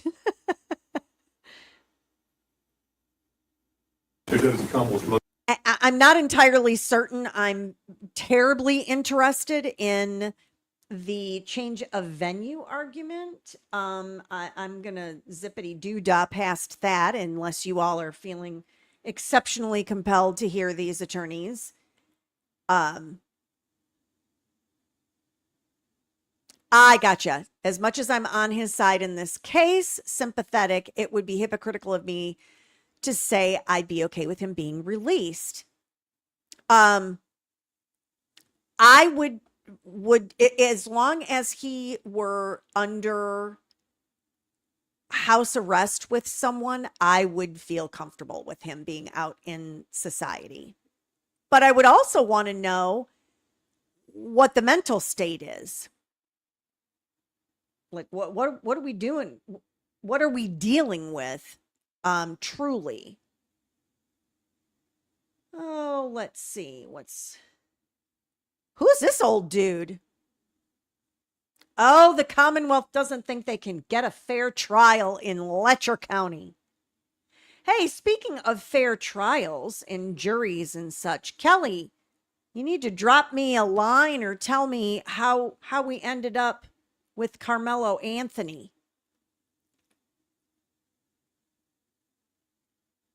Well, that's true too. Kelly says she hasn't met his wife, so don't know who I would feel comfortable being in charge. All fair. Let me try to get us through here. I'm not entirely sure what this is about. I believe this is still all argument for change of venue. Let's see what Your Honor has to say here. Conversations with the citizens of Letcher County. Is there anybody you've talked to yet that hasn't expressed or formed an opinion on this case? There have been people who, of course, they want to ask questions, Sure. but, no, I think that for the most part, I feel that for the majority, people have formed an opinion already. All right, thank you. Thank you. For all the information. Thank you, Your Honor. Any other witnesses? Mr. Jamie Hatton. Jamie Hatton? Sure. Yes, sir. Who are we talking to now? Oh, we got somebody else. All right, Come Mr. on Hatton, up, if you would, please raise Jamie. your right hand. Be sworn to swear or affirm the testimony you give will be the truth, the whole truth, and nothing but the truth. Yes, Your Honor. Thank you, Jamie. Now, please state and spell your name for the record. Jamie Hatton, Jamie Hatton. All right, thank you. You may ask, counsel. And Mr. Hatton, where do you live? Plattsburgh. And do you hold any position, elected position or anything like that? Yes, I'm Letcher County Attorney. Oh, okay. Who asked you to Oh. sign a petition for change? Mr. Steele. Okay. And as the county attorney, did you kind of recuse yourself from any prosecution in this case? No, never came up. Okay. I didn't see you at the preliminary hearing, and I said, all right. I was Mr. Stines' attorney at the time of the commission of the offense, so. You were? I was. I understand. What? And let me ask you, when you say community, how many people is there in what? Hold the phone. He's an attorney and he was representing Mr. Stines? I can back that up. What are we talking about here? I'm lost. All right. Let's back it up to Mr. Hatton first coming in here. And Kelly, I'm talking about your friends. Did your friends get on the jury? That's what I really wanted to know. Tell me what you want, what you really, sorry.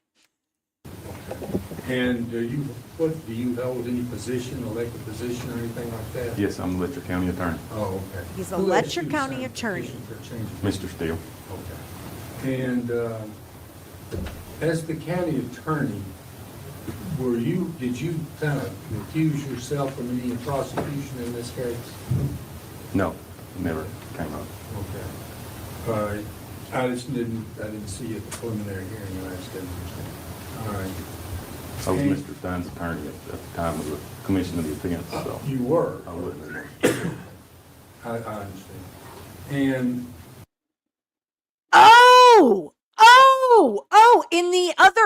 In the civil matter that we read early on, he was Mr. Stein's attorney at that time.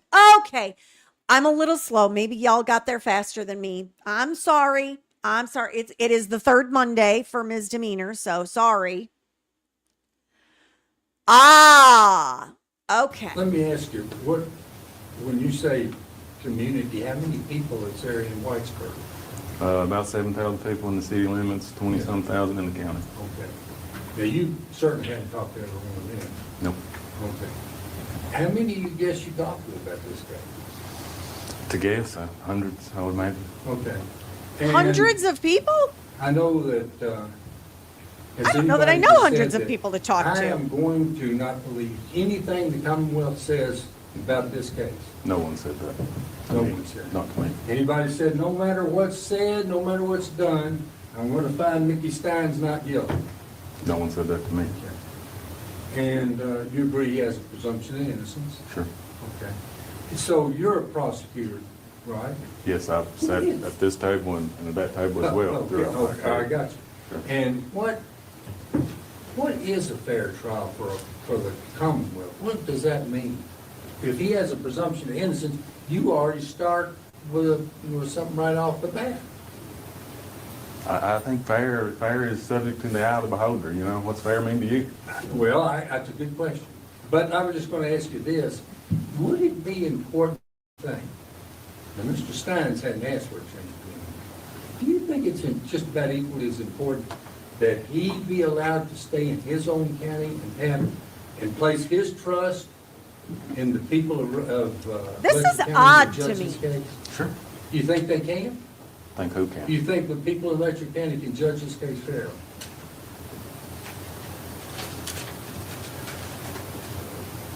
I mean, I've got great respect for the people of Letcher County, but I couldn't imagine, you would almost have to have 20,000 jurors in there to try to find 14. You know what I mean? They don't have really strong opinion. I understand what you Yeah. mean. But, I mean, do you understand, should a person be able to be, those people put their trust in Mr. Stines when they elected him. Mr. Stines put his trust in them. Do you understand it would be important to him to be tried in his own county? Yes. And they would be fair. I don't know if they could be or not, honestly. Okay. Would they be honest and say, no, I can't be fair? How could you say? You don't. What on earth? I mean, I have very, very strong opinions about most things, in fact. But if I sat on a jury, my personal opinions of something would absolutely be set aside. We do it all the time on this channel.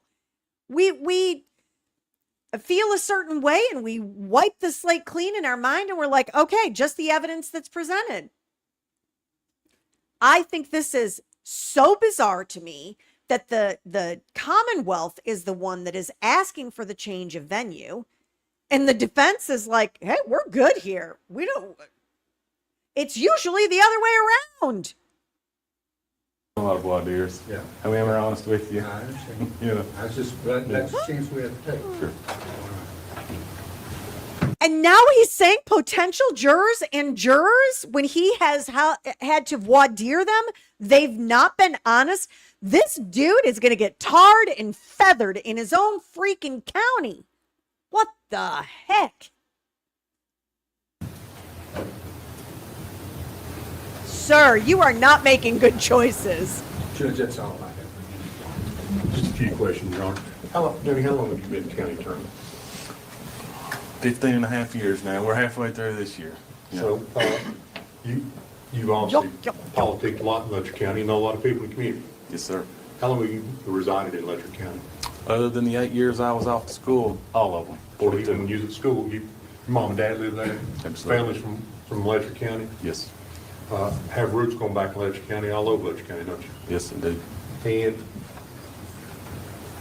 again, is there people in your community that you, how many, as a county attorney, I don't even want to fathom, how many people you talk to in a week? Yeah, I want to know this number. I would say, you mean just in my work? Just or in general, going to- yeah, not counting family, but just Yeah. people walk on the street, people calling the office, people wanting to visit your office. Probably 100 or more weekly, week. sure. And you have a private practice also, don't you? Yes. And so you deal with car wrecks and other litigation, other just criminal prosecution. So you have Sure. clients, not just in the criminal world, not just officers coming in, but you have other clients coming in for wills and estates and all that, those probates. Yes, that's true. How often does conversation turn to this case? Well, for the first probably year after it happened, pretty much the first time I'd see someone, and talk to them, they want to talk about that. Well, because you're the county attorney. Sure, yeah. And then whenever I'm in court, anywhere else in the Commonwealth, that's the first thing. Oh, you're from Letcher County. They want to talk about this case. So, yeah. So it comes up frequently. Yes. Not as much today, I guess, as it did the first year. When he's outside of his own county and they say, you're from Letcher County and they want to talk about this case. So even if you go into another county, that ain't going to change it. I don't think this was the greatest line of questioning for this change of venue, but that's just my opinion. I think that this judge will do whatever the Commonwealth wants. You said, in those conversations, just talking about the people of Letcher County, not in other counties, we're talking about other attorneys, because they're always inquisitive. When you're talking to just people in Letcher County at ball games or cookouts or fire department raffles, whatever, how often does this still come up? Really, every time a hearing or something like this comes before the court, it pops right back up to the conversation of the day, you know, and then it'll fade into the background and come back. When that next article comes up, there goes again. That's it. Do you subscribe to the, and I hate to put you on the spot, do you subscribe to the local newspaper? Yes, it is. And have you seen articles on this? Oh, yeah, lots of them. Do you also check their website, read articles on the website? I used to more. Now that I've got the subscription, I just read in the paper for the most part. Can you tell us, if you're familiar with, what is the Speak Your Piece?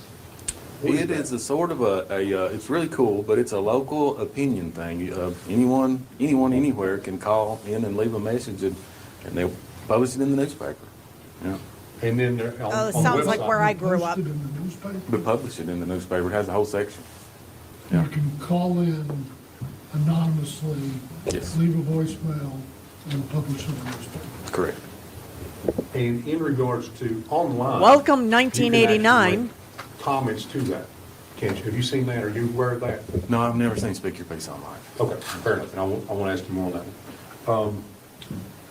Jamie, in regards to the hundreds, thousands of people you've talked to in the community in the 2 years, almost 2 years since this come about,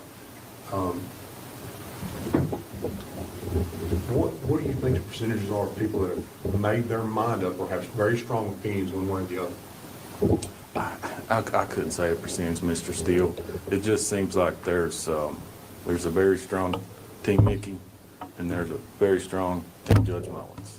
You know, and lots of people tend to fall on one team or the other.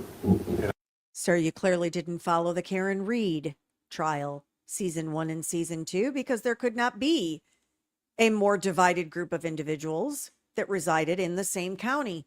It is not uncommon for this to happen. I don't know why we're having this conversation. Aaron Spencer's case, same thing.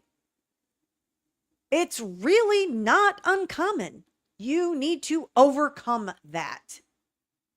Attorneys need to be attorneying. I think you even said you'd have to have 20,000 people, you get 14 that's going to fall in the middle. Yeah. Tough. Let me ask you, Jamie, in regards to team, you said Team Mickey and Team Judge Mullins, are they pretty rooted in their position? Seem to be, you know, they really do. They seem to be from the start, from the outset. People started teaming up, it felt like. Yeah. And as a county attorney and as a public defender, do you see change of venue as appropriate in this matter, based on your understanding of not only the people of Letcher County, but also of the rule of law? Yes, that is my opinion. Just for judicial economy, for one thing. We can bring this circus back to town and try and do this, and just, you'll just end up having to go to another venue eventually. However many times you want to set it for trial in Letcher County, it just doesn't seem feasible. And you've been to the Oh, it's process, feasible. speaking jury multiple times in Letcher County Township. Yes, I have. That's all I have, John. All right. Huh. Just a quick follow-up. Sure. Mr. Hackett, I heard that you had been not only county attorney for 15 years, been a public defender. Yes. How many times have you filed for a change of venue? Never. Never. Never.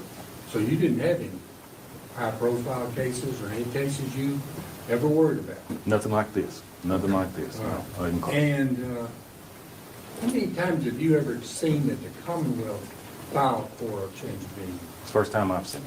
Ah, there it is. Ding, ding, And ding, ding, I ding, think ding, ding. You said whenever you go out of the county especially, Aha. people ask you, and then when they find out you're from Letcher, Yeah. is that because you're with the county attorney's office, or just, I'm a citizen of Letcher County? Keep going down that path, dark I don't I suit. don't know. You'd have to ask them. Okay, I got it. And even outside of this county. Can you see, no matter what, I know you said that this could be a terrible situation, but did you ever know of any cases that were real high profile that they try them right there in that county that it happened, no matter how high profile.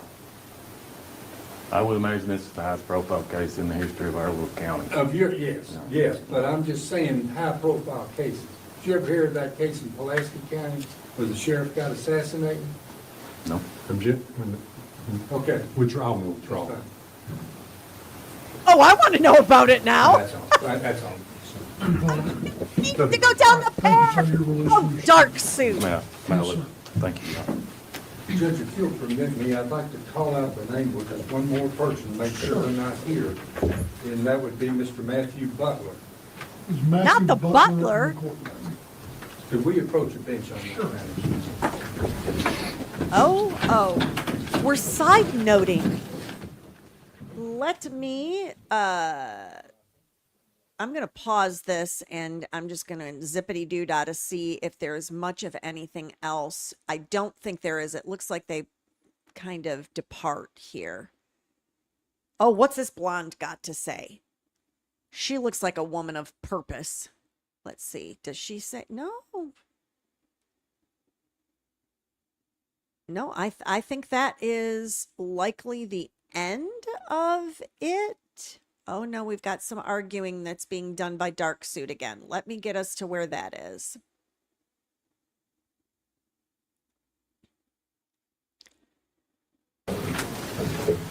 All right, sir, if you will, please state your name for the record. Matt Butler. All right, Mr. Butler. Oh. Your first going to be question on counsel on behalf of Mr. Stines. Go ahead. Mr. Butler, would you state your full name Matt Butler. and what position do you hold in Letcher On the County? column. I'm sorry? Go ahead with the question. I'm just going to ask, what position do you hold in Letcher County? I'm the Commonwealth Attorney. And how long have you been Commonwealth Attorney? July 1st of 2024. Mr. Butler, I guess I got to ask you, you know, we tried pretty hard. Oh, we don't need to discuss All the right. subpoena issue. Ask your question. Okay. Now, let me ask you, you signed an affidavit. Who asked you to sign an affidavit for a change of venue? I believe that was the Commonwealth. Okay.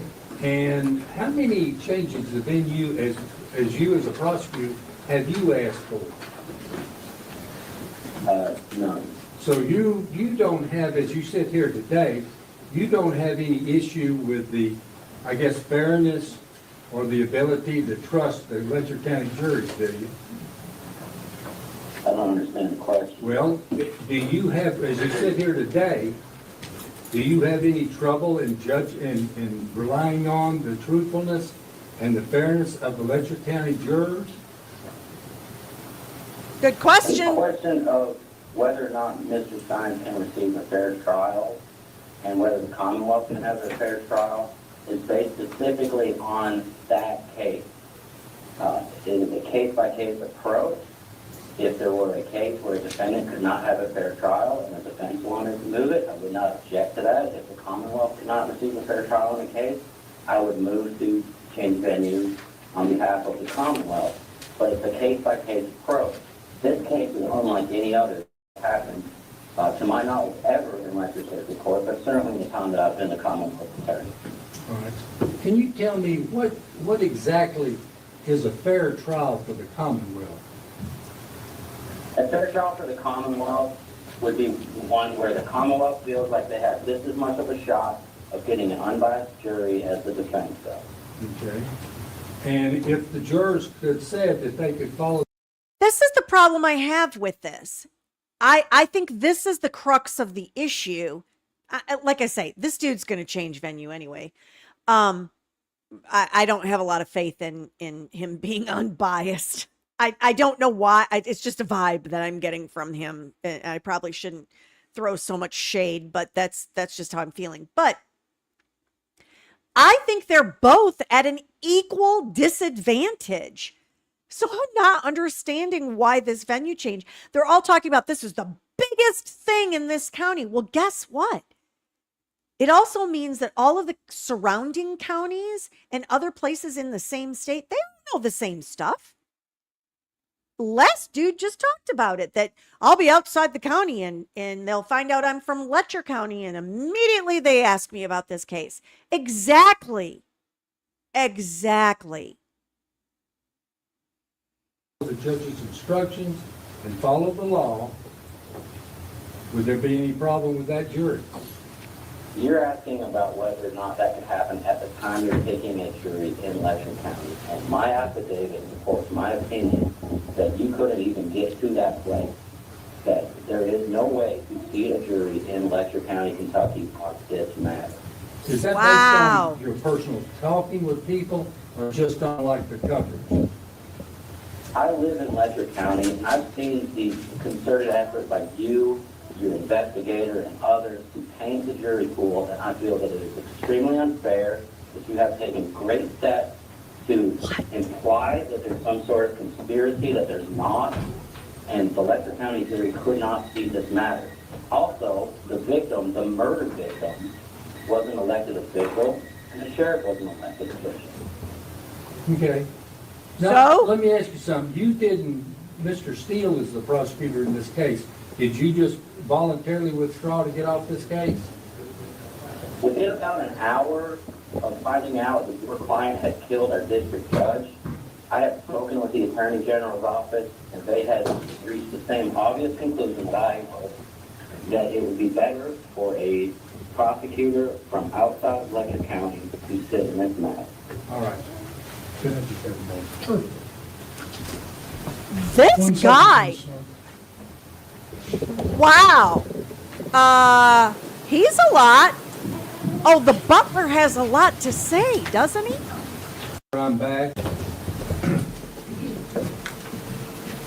Mr. Butler, I'm back. Were you ever related to Mr. Mullins? At one point in time, from December of 2014 until July of 2029, he and I were married to a pair of sisters. During that period of time, I did not practice in Letcher County. Okay. All right. Thank you. Shut the front door. Hold the presses. This dude is advocating, and Mullins, the victim, was his brother-in-law for 15 years? What is happening? What is happening in Kentucky? What is wrong up there? I heard that right. They were married to sisters. So that means they were brothers-in-law.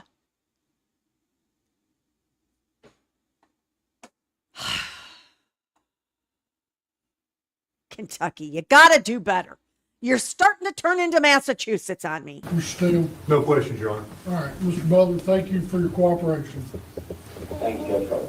All right. All right, any other witnesses? No, Your Honor. All right. Wow. Yeah, Kelly? Anything else on behalf of the Oh, they did Commonwealth? more than exchange Christmas gifts. All right. Any argument, counsel? Judge, if I could read from the case, the mere fact that jurors may have heard, talked, or read about a case is not sufficient to sustain a motion for change of venue, absent of showing that the account's descriptions of the investigation of judicial proceedings have prejudiced the defendant. That comes from the case Commonwealth versus Ronnie Lee Bowling out of the Laurel Circuit Court. It's cited at 942 Southwest 2nd, 293. And the reason I'm citing that case, Judge, I was the attorney in that case. Very serious case. And at that time, that was back, of course, this decision wasn't done until 1997, and the actual offense itself didn't occur until it was much earlier, sort of earlier than that. And London was a small town, pretty small town by then. It's grown some now. And I remember there was a lot of coverage. There was all kinds of talk. London, Everything Kentucky has to do is with still two not robberies, 2 enormous. And I moved for a change of venue for the defendant, and it wasn't granted. And believe me, there was a lot of talk, and yet we tried to get a jury, and they did. They got a jury in that case over my objection, but they did. They didn't grant the change of venue. And I would just ask the court maybe to look at that case, because when I asked for a change of venue, I was pretty much told that those things didn't matter much about reading about them, hearing about them, talking about them. And I think that's kind of the position they're in Letcher County. Now, I don't know why people are so concerned that maybe the Letcher County people couldn't be honest and fair. Exactly. They elected Mr. Stein. He put his trust in them, and they put their trust in him. And I think there's some position here where he should have the right to be tried in his own home county, where he feels comfortable and safe, and that he is around the people he knows. And again, I think from hearing from them, if it's that kind of a wide coverage, that was some kind of, there's so much to talk about, where could you go? And where would you feel more comfortable? I know for his witnesses, at least they would be more convenient to be closer to home there, and it would be easier for them to come to court. Now, as far as these cases being high profile, I lived in Pulaski County. Several years ago, we had a sheriff that was assassinated. The trial of that person occurred right there in Pulaski County. And that was high coverage because he was assassinated. I just don't think that at this point in time, until we try to get a jury, and I think that's been the result of most of the cases that I've seen, that unless you try, you have to try, and then if you can't, then it's probably more pertinent to do it at that time. I think it's very But at this premature. juncture, I don't think that's been enough. Just having 3 people that are they're related either by blood or they were. Oh, I think there are more than 5 on the defense team, But to have Debbie. people that are, working in the courthouse, one of them was a witness, and Mr. Hatton, I think, he's the county attorney. I think that's kind of telling. And I also think that the people that testified at least have never had a situation where the Commonwealth asked for a change of venue. Now, I know this case may be unusual, but unusual isn't the test. And I would just ask the court to consider all of that and not change that at this time until we've at least tried to get a jury. I agree. Response, Mr. Stine. Yes, Your Honor. Let me just say, Mr. Cox, I remember those cases. When I say this, I'm not poking, but Mr. Bone was in 1989, killing a gas station. Mr. Catron was in the early 90s. I think mid-90s was when Mr. Catron. Judge, me and Mr. Cox both know that was before the fabulous internet and the coverage of which we see today. Guess what else it was before? It was a much less populated county. Much less populated.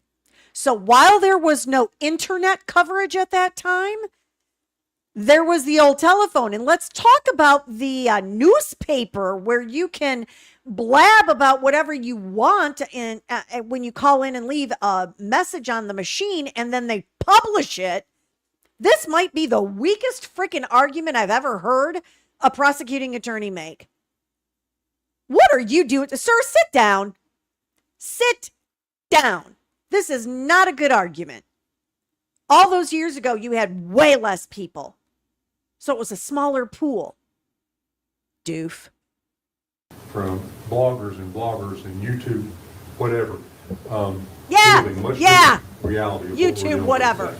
I'd like to point out one of the things that's always struck me since we first got this case is that one of the admonishments that the judge gives a juror during the qualification is do not go by the scene of the crime and do your own investigation. This would require us to have a trial in the building of the crime. The video stop footage that it. we show from the outside of the response, Mr. Stein's leading, is of the building where they're going to walk in and out of every single day. That's during the this way trial. it goes. So it's impractical, one, that they could not do that and not go by and look at the scene of the crime. The fact that these are both elected officials also cuts against their argument that it should be moved, Judge. And Mr. Hatton, who's ran for county attorney many times, almost 16 years in, has said it's very Team Stines or Team Judge. It's just drawn Yeah? a line in the community that we do not have a reasonable chance of getting a jury pool out of Letcher County. I believe when the numbers come back in Letcher County, their population is going to be less than 20,000 people because of the flood they had there a few years ago. I believe the number was, and Ms. Pratt said, in the mid-20s, but I believe the number's going to come back less than 20,000 in the next census. So, and they're losing population every day. I think he stated very clearly we get full 20,000 people just to possibly get 14% on the jury pool. I This find is that from the very county hard to attorney that deals in believe. these, and I can't imagine the phone calls the county attorney gets. The reason I don't want that job is the amount of phone calls they're going to have to get in a day just from citizens on a daily basis. The case of Brewster, 568 Southwest 2nd, 235, interprets Shepherd as requiring a change of venue when there's been prejudicial news coverage. It's undeniable. I think parties talked about the inaccuracy of some of these news reporting that are detrimental. These, obviously, the news occurred prior to trial, which that's why we're here today and not at trial. And the effect of such news coverage is reasonably likely to prevent a fair trial. And I believe every witness that we had affidavits said couldn't get anybody that would sit and actually give a fair trial this matter. So Commonwealth thinks that the elements for the change of venue has been met, and we would request such. All right. Any response? The only thing is I'd say as far as I have to pause for a moment here because y'all let me know in the chat if you have any family members, friends, that when you talk about true crime, they look at you like you have 3 heads because they don't follow anything like that. I mean, I have a family member that has so much as said, I have better things to do with my time. So they don't follow anything. Just live in their little world. So they'd be a perfect jerk because they wouldn't know squat. I think there are a lot more people out there in their county like that than they are giving credit. This is ridiculous. I can't even believe this is being entertained. And I'm so heated about it because I feel like the fact that the Commonwealth is asking, sorry, I'm ranting, and I feel like the fact that the Commonwealth is asking for a change of venue and they threw that shade at the defense team when they had the butler on the phone, it makes me, my spidey sense starts to come up and I'm like, why are you asking for this so hard? Why are you pushing for this so hard? What shenanigans are you involved in that it's so important that you get out of this county? What's going on? What's really happening? Because I don't think I'm getting a straight story right now. And you all know I can't stand when we don't get a straight story. And here we are. I feel like that's what's happening. judicial news coverage or any kind of coverage is based on like that video that you're talking about. And that's not the end of the story though. And I think I believe that with the trend that's been in Iraq, what I've seen in change of venue, you have to try. If in Pulaski County. I don't think there's any case law that requires No, that. it doesn't, but I can say this because of the trend of what they're saying, how much coverage it gets and this talking and talk and things like that.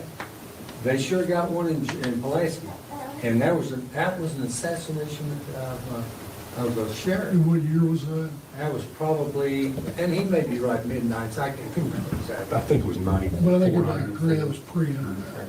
94. But the internet itself is such a big unknown, how many people are on it, and whether. He's going to whether grant that, a this, and change the of other. venue. I mean, we You can just tell go on and on, already. but where else in the world are we going to go? He can't see well enough to figure out because he's got all this crap all over the place. All of this business So that's. happening over here. What? How do you think of anything, sir?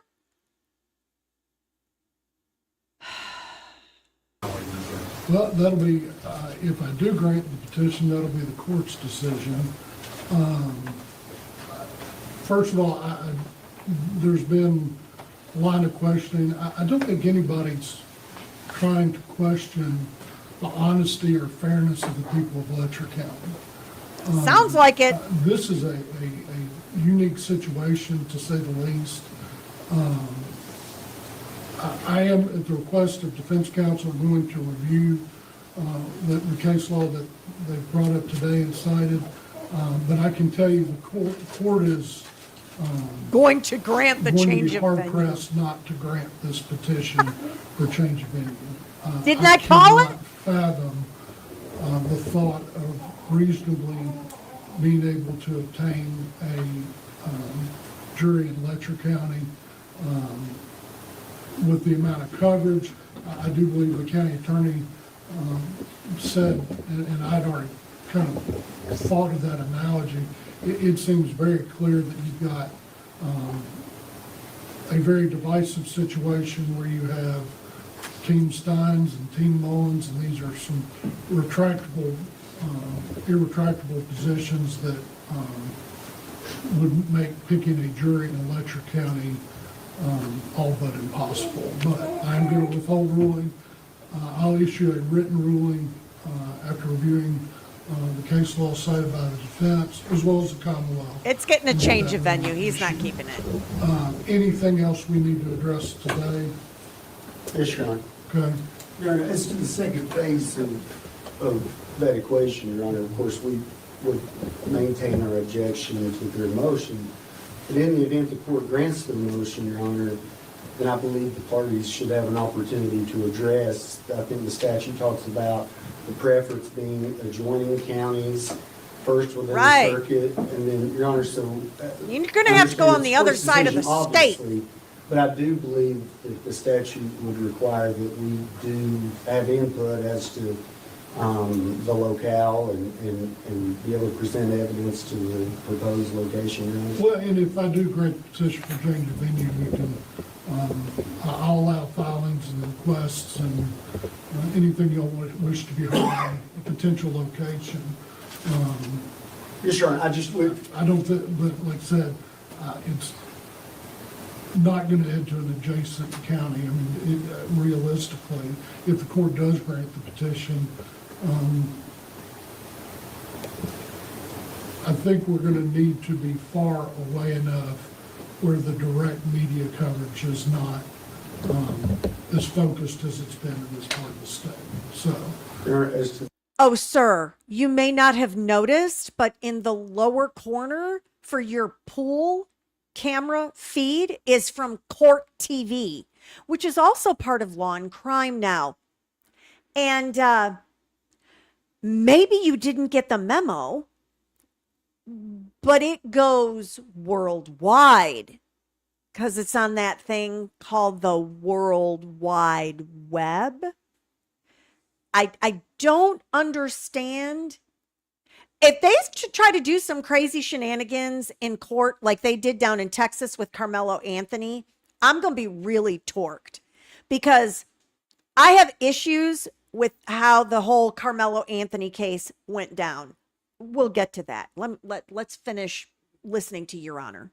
that second equation, I mean, I understand, Your Honor, but I believe the analysis is a county to which there is no objection, Your Honor, on the second part of the analysis. right, but it also requires it to be in the most convenient county in which a fair trial can be had. In my review, I've participated in change of venue cases, and in my review of the law that's been promulgated by the Supreme Court, there is wide discretion vested within the circuit court on picking that final destination. So Yes, Your Honor, I think we'll address that at the appropriate time.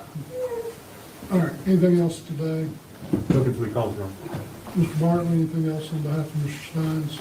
No, Your Honor. All right, the court will issue written findings and rulings in regards to all the matters that were heard today. I am going to contact the parties by email to start looking at some scheduling timelines about getting this matter set for trial. I'll follow up with that, and then once the rulings are issued, we'll get a date set for any other additional outstanding matters. If there's nothing else to be heard, court will be in recess until the court orders for the proceedings.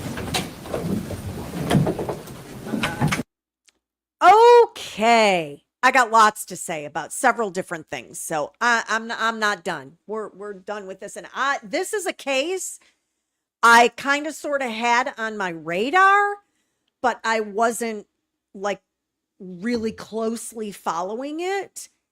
But I'm gonna be closely following it now because this has perked my ears. Let's talk about change of venue.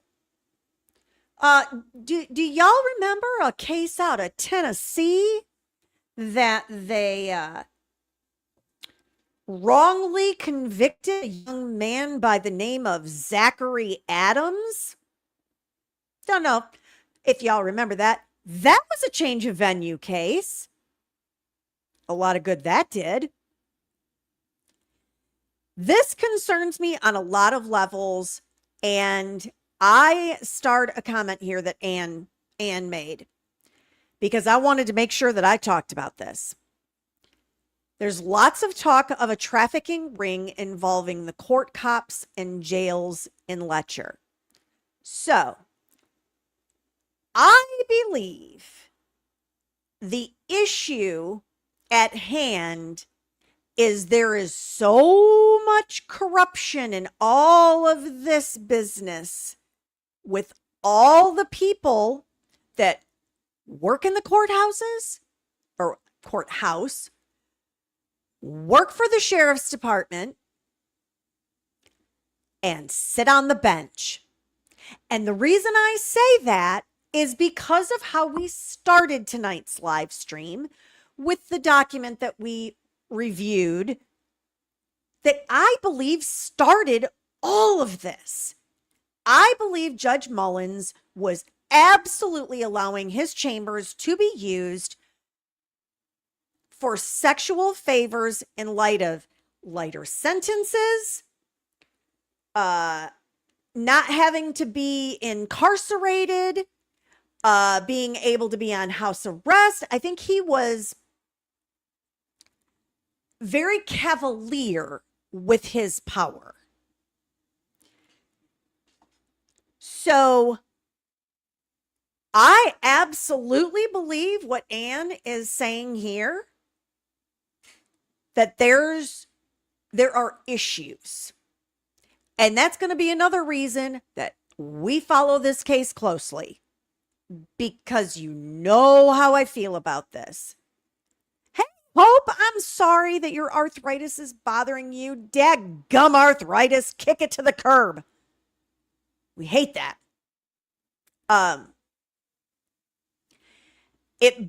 This case bothers me now because listening to what was leading up to the issue at hand on the day that this incident took place makes me really I have a lot of questions. I'm super excited to find out what the evidence is from the defense, because you know the prosecution is not going to be bringing in all the evidence of all the things that led up to Mickey committing this act. And yes, there's no question, it is him. We can see him. Yes, he shoots the judge and kills him. Absolutely. I don't think anyone disputes any of that. But how did we get there? How did we get there? Because if it is vengeance, that's a different thing. If he's of sound mind, that's a different thing. But if it turns out that he didn't even realize his mother was deceased and he was asking to speak with her, we've now taken it to a different level now. Absolutely, Anne. The court isn't going to want to lift the rock. Exactly. And that's exactly why it should be lifted. So, Your Honor, all of the people on the tubes of you and on the World Wide Web, we're watching you. We're watching you. Don't you dare do what they did in Texas with the Carmelo Anthony trial. Let me talk about that for a minute because I'm pretty heated about what I've been seeing going on. I don't know what the truth is. I don't know what the testimony was in court. I don't know what the evidence showed. I don't know anything. Do you know why I don't know anything? I don't know anything because the buffoon judge decided to make everything secret. Can anyone think of another case that things were being kept secret? I might have done a fundraiser for this particular case. Yeah, Aaron Spencer. When I start hearing about judges in courtrooms not wanting cameras in there, not allowing people to take notes, not allowing people to, I understand if you don't want to allow cell phones and chatting or texting out, but to not allow people to take notes? Did we become a communist country in that courthouse and I missed the memo? I am so heated about this stupid case. I shouldn't say stupid. A young man lost his life. I don't mean it that way. Please don't come after me. Yeah, the chat. I was just going to get to that, Camper for Life. The chats, disabling chats. What are you so afraid of? Because what has happened with the Carmelo Anthony case is because it was all kept in secret and quiet and nobody knows for sure what happened. You have these people that were in the courtroom saying this, and you have these people in the courtroom, they were saying this. I don't know what the truth is. Do you know why I don't know what the truth is? Because you didn't let me see it and decide for myself. I'm pissed.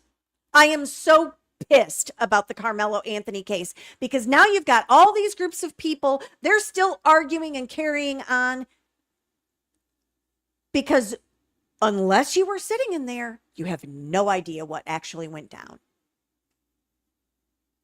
That's not how our court system is supposed to operate. Our court system is supposed to operate with transparency and openness. And this weird censorship crap that's going on has to stop. And please, Lord have mercy, please don't come after me and say the reason I'm upset about this is because I'm some grifter and I want to cover it. Don't even go there with me. Because the reason I'm upset about it should be the exact same reason that you who might be accusing me of being a grifter should be upset about it. We should all be able to know exactly what is going on in courtrooms all across this country. And if you don't find that to be a problem, you have bigger problems.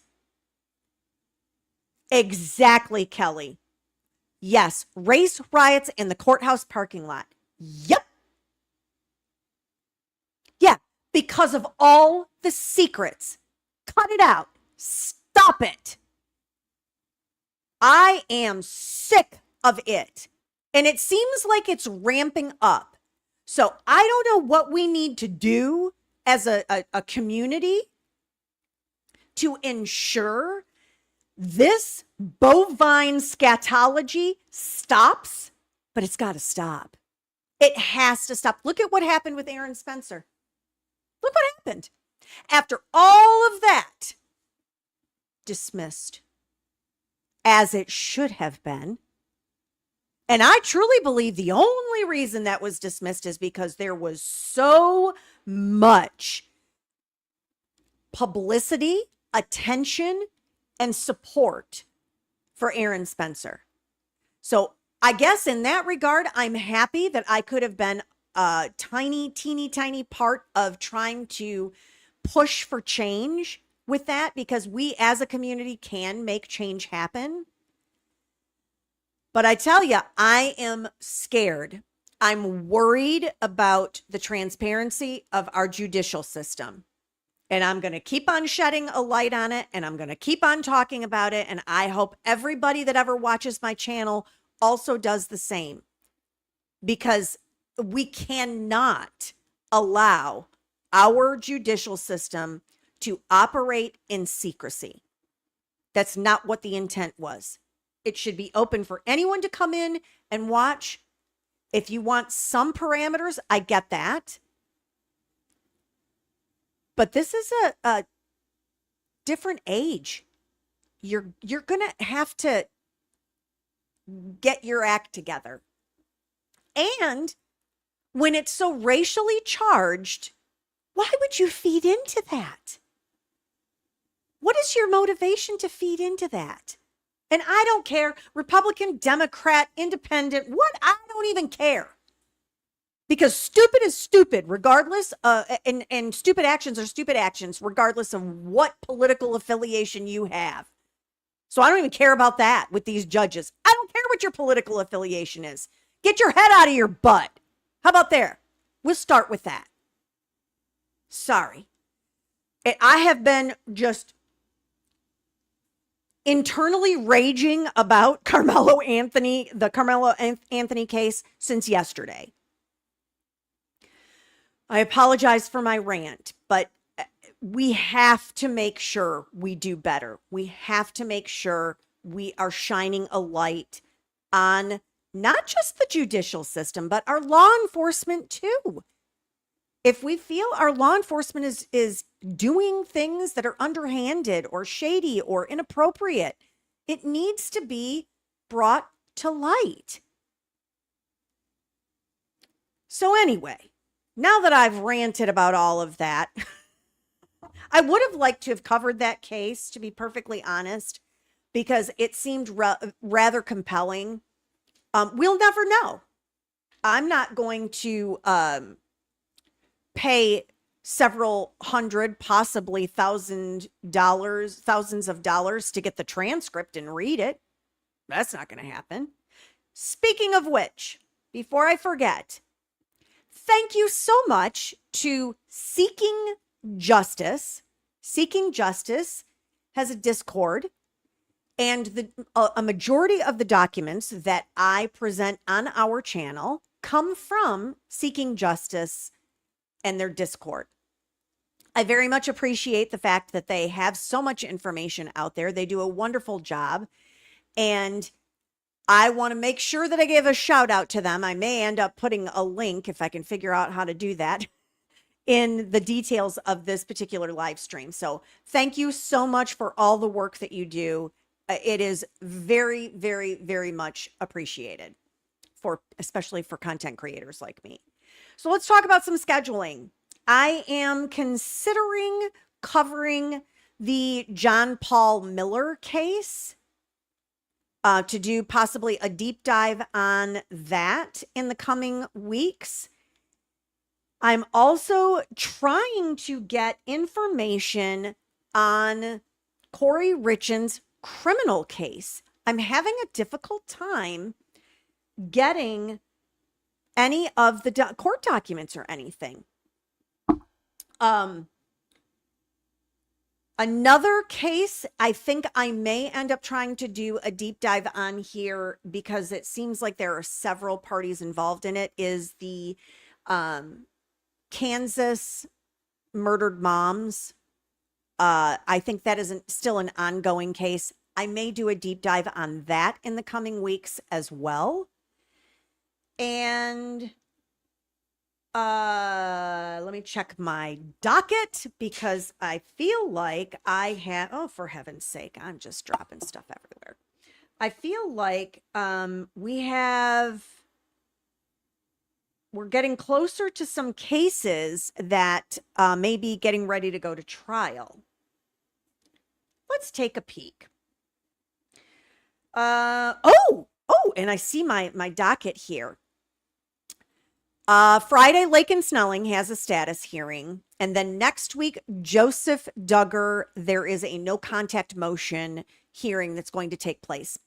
And I just had someone close to the defense team for Joseph Duggar reach out to me again last night and asked if I wanted to chat with them. Can't tell me a lot about the case, but they can give me some generalizations about the law and things like that. And they also stated that Joseph speaks with his attorney every day.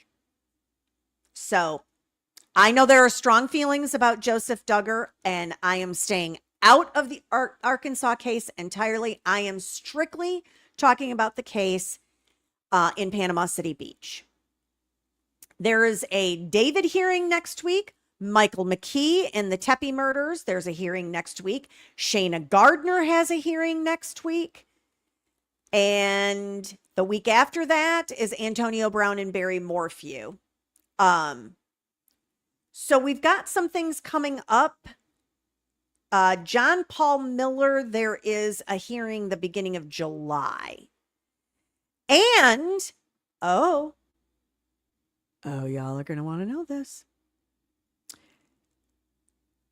Angelia Solomon, I don't know if you all remember Grant Solomon's mother. Grant Solomon lost his life in what has been called a tragic accident where his truck rolled over on top of him, but there are a lot of people with a lot of questions about what really happened with that, and whether his father Aaron was involved in some way.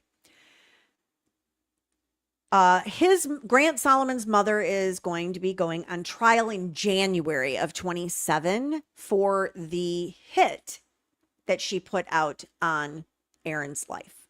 So we have that to look forward to. He was just graduating from high school, Kelly. Yes. So I do have that update. I think Lauren Conlon and I had talked about that briefly. Lauren Conlon has a podcast. I haven't gotten all the way through it. It's usually when I float in my pool, the thing that I do is listen to podcasts. So I'm a little behind. Been a little busy lately. But I'm hoping this weekend and next weekend, I should be able to catch up on some of this.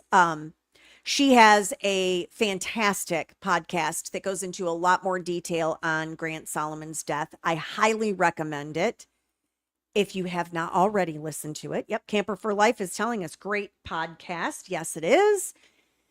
And something else that came in my mailbox yesterday is my Valerie Borline book. What is it? I have it on my nightstand. Sorry, I don't have it in here in the studio. I meant to bring it and I was, I think it's Devil at His Elbow is what it's called. It is all about the Alec Murdaugh case. And she has a lot of really good content. Everything in her book is either what she has gotten from depositions, from testimony, from actual evidence, or what she physically heard with her own ears. I'm barely into it and I'm riveted. I'm like, can I just call into work and read this book? But alas, I must make money and make a living. Although I'm accused of grifting on here all the time. I'm like, y'all, this is a hobby for me. I got a career. Like, this is not my... I am not like a lot of those other YouTubers that this is their only gig. I got other gig. So I say all of that. If you all have a specific case that you'd like me to look into to possibly do a deep dive, feel free to let me know. Tomorrow, my book that Richard McLean Smith had recommended about the Ted Binion case is coming tomorrow. So I've got some reading to do. I got some podcasts I need to listen to. And I just started listening to this trial in Wisconsin with the man that is representing himself. Y'all, Lordy, that's an entertaining one. That is definitely entertaining. So there's plenty of crime for everyone. Because of my rehearsal schedule, I will not be having Monday Matters. If I do a second live stream during the week, it will be on Fridays. Mark your calendar. It will be on Fridays. So we'll do Wednesday, Wine and Crime Wednesday, and depending on what happens throughout the week, if I do a second live stream, it will be Funky Friday, law stuff, fun law fun, something like that. That will be on Fridays. Otherwise, I'm always going to be here for Wine and Crime Wednesday. So we'll be back here no later than next Wednesday to go over. I think I'll probably do the John Paul Miller case next Wednesday. I don't think a lot of you know about that case, and so it'll be nice to kind of deep dive into it. And don't forget, if you're on the Twix, you can still chat. And if you're on the Twix, you can still give me a like and all of that fun stuff. Everybody else, please make sure that you like, subscribe, give me a thumbs up. Drop me a comment. It helps the algorithm, keeps everything engaged on the tubes of you. And that's all I have for you tonight. I got to go get my PJs on and wash my face and get in my jammies in the bed so I can read my Murdoch book. So you all know what you are supposed to do, because it doesn't cost a penny to be kind. So find someone to do something nice for today if you haven't already. And as always, remember,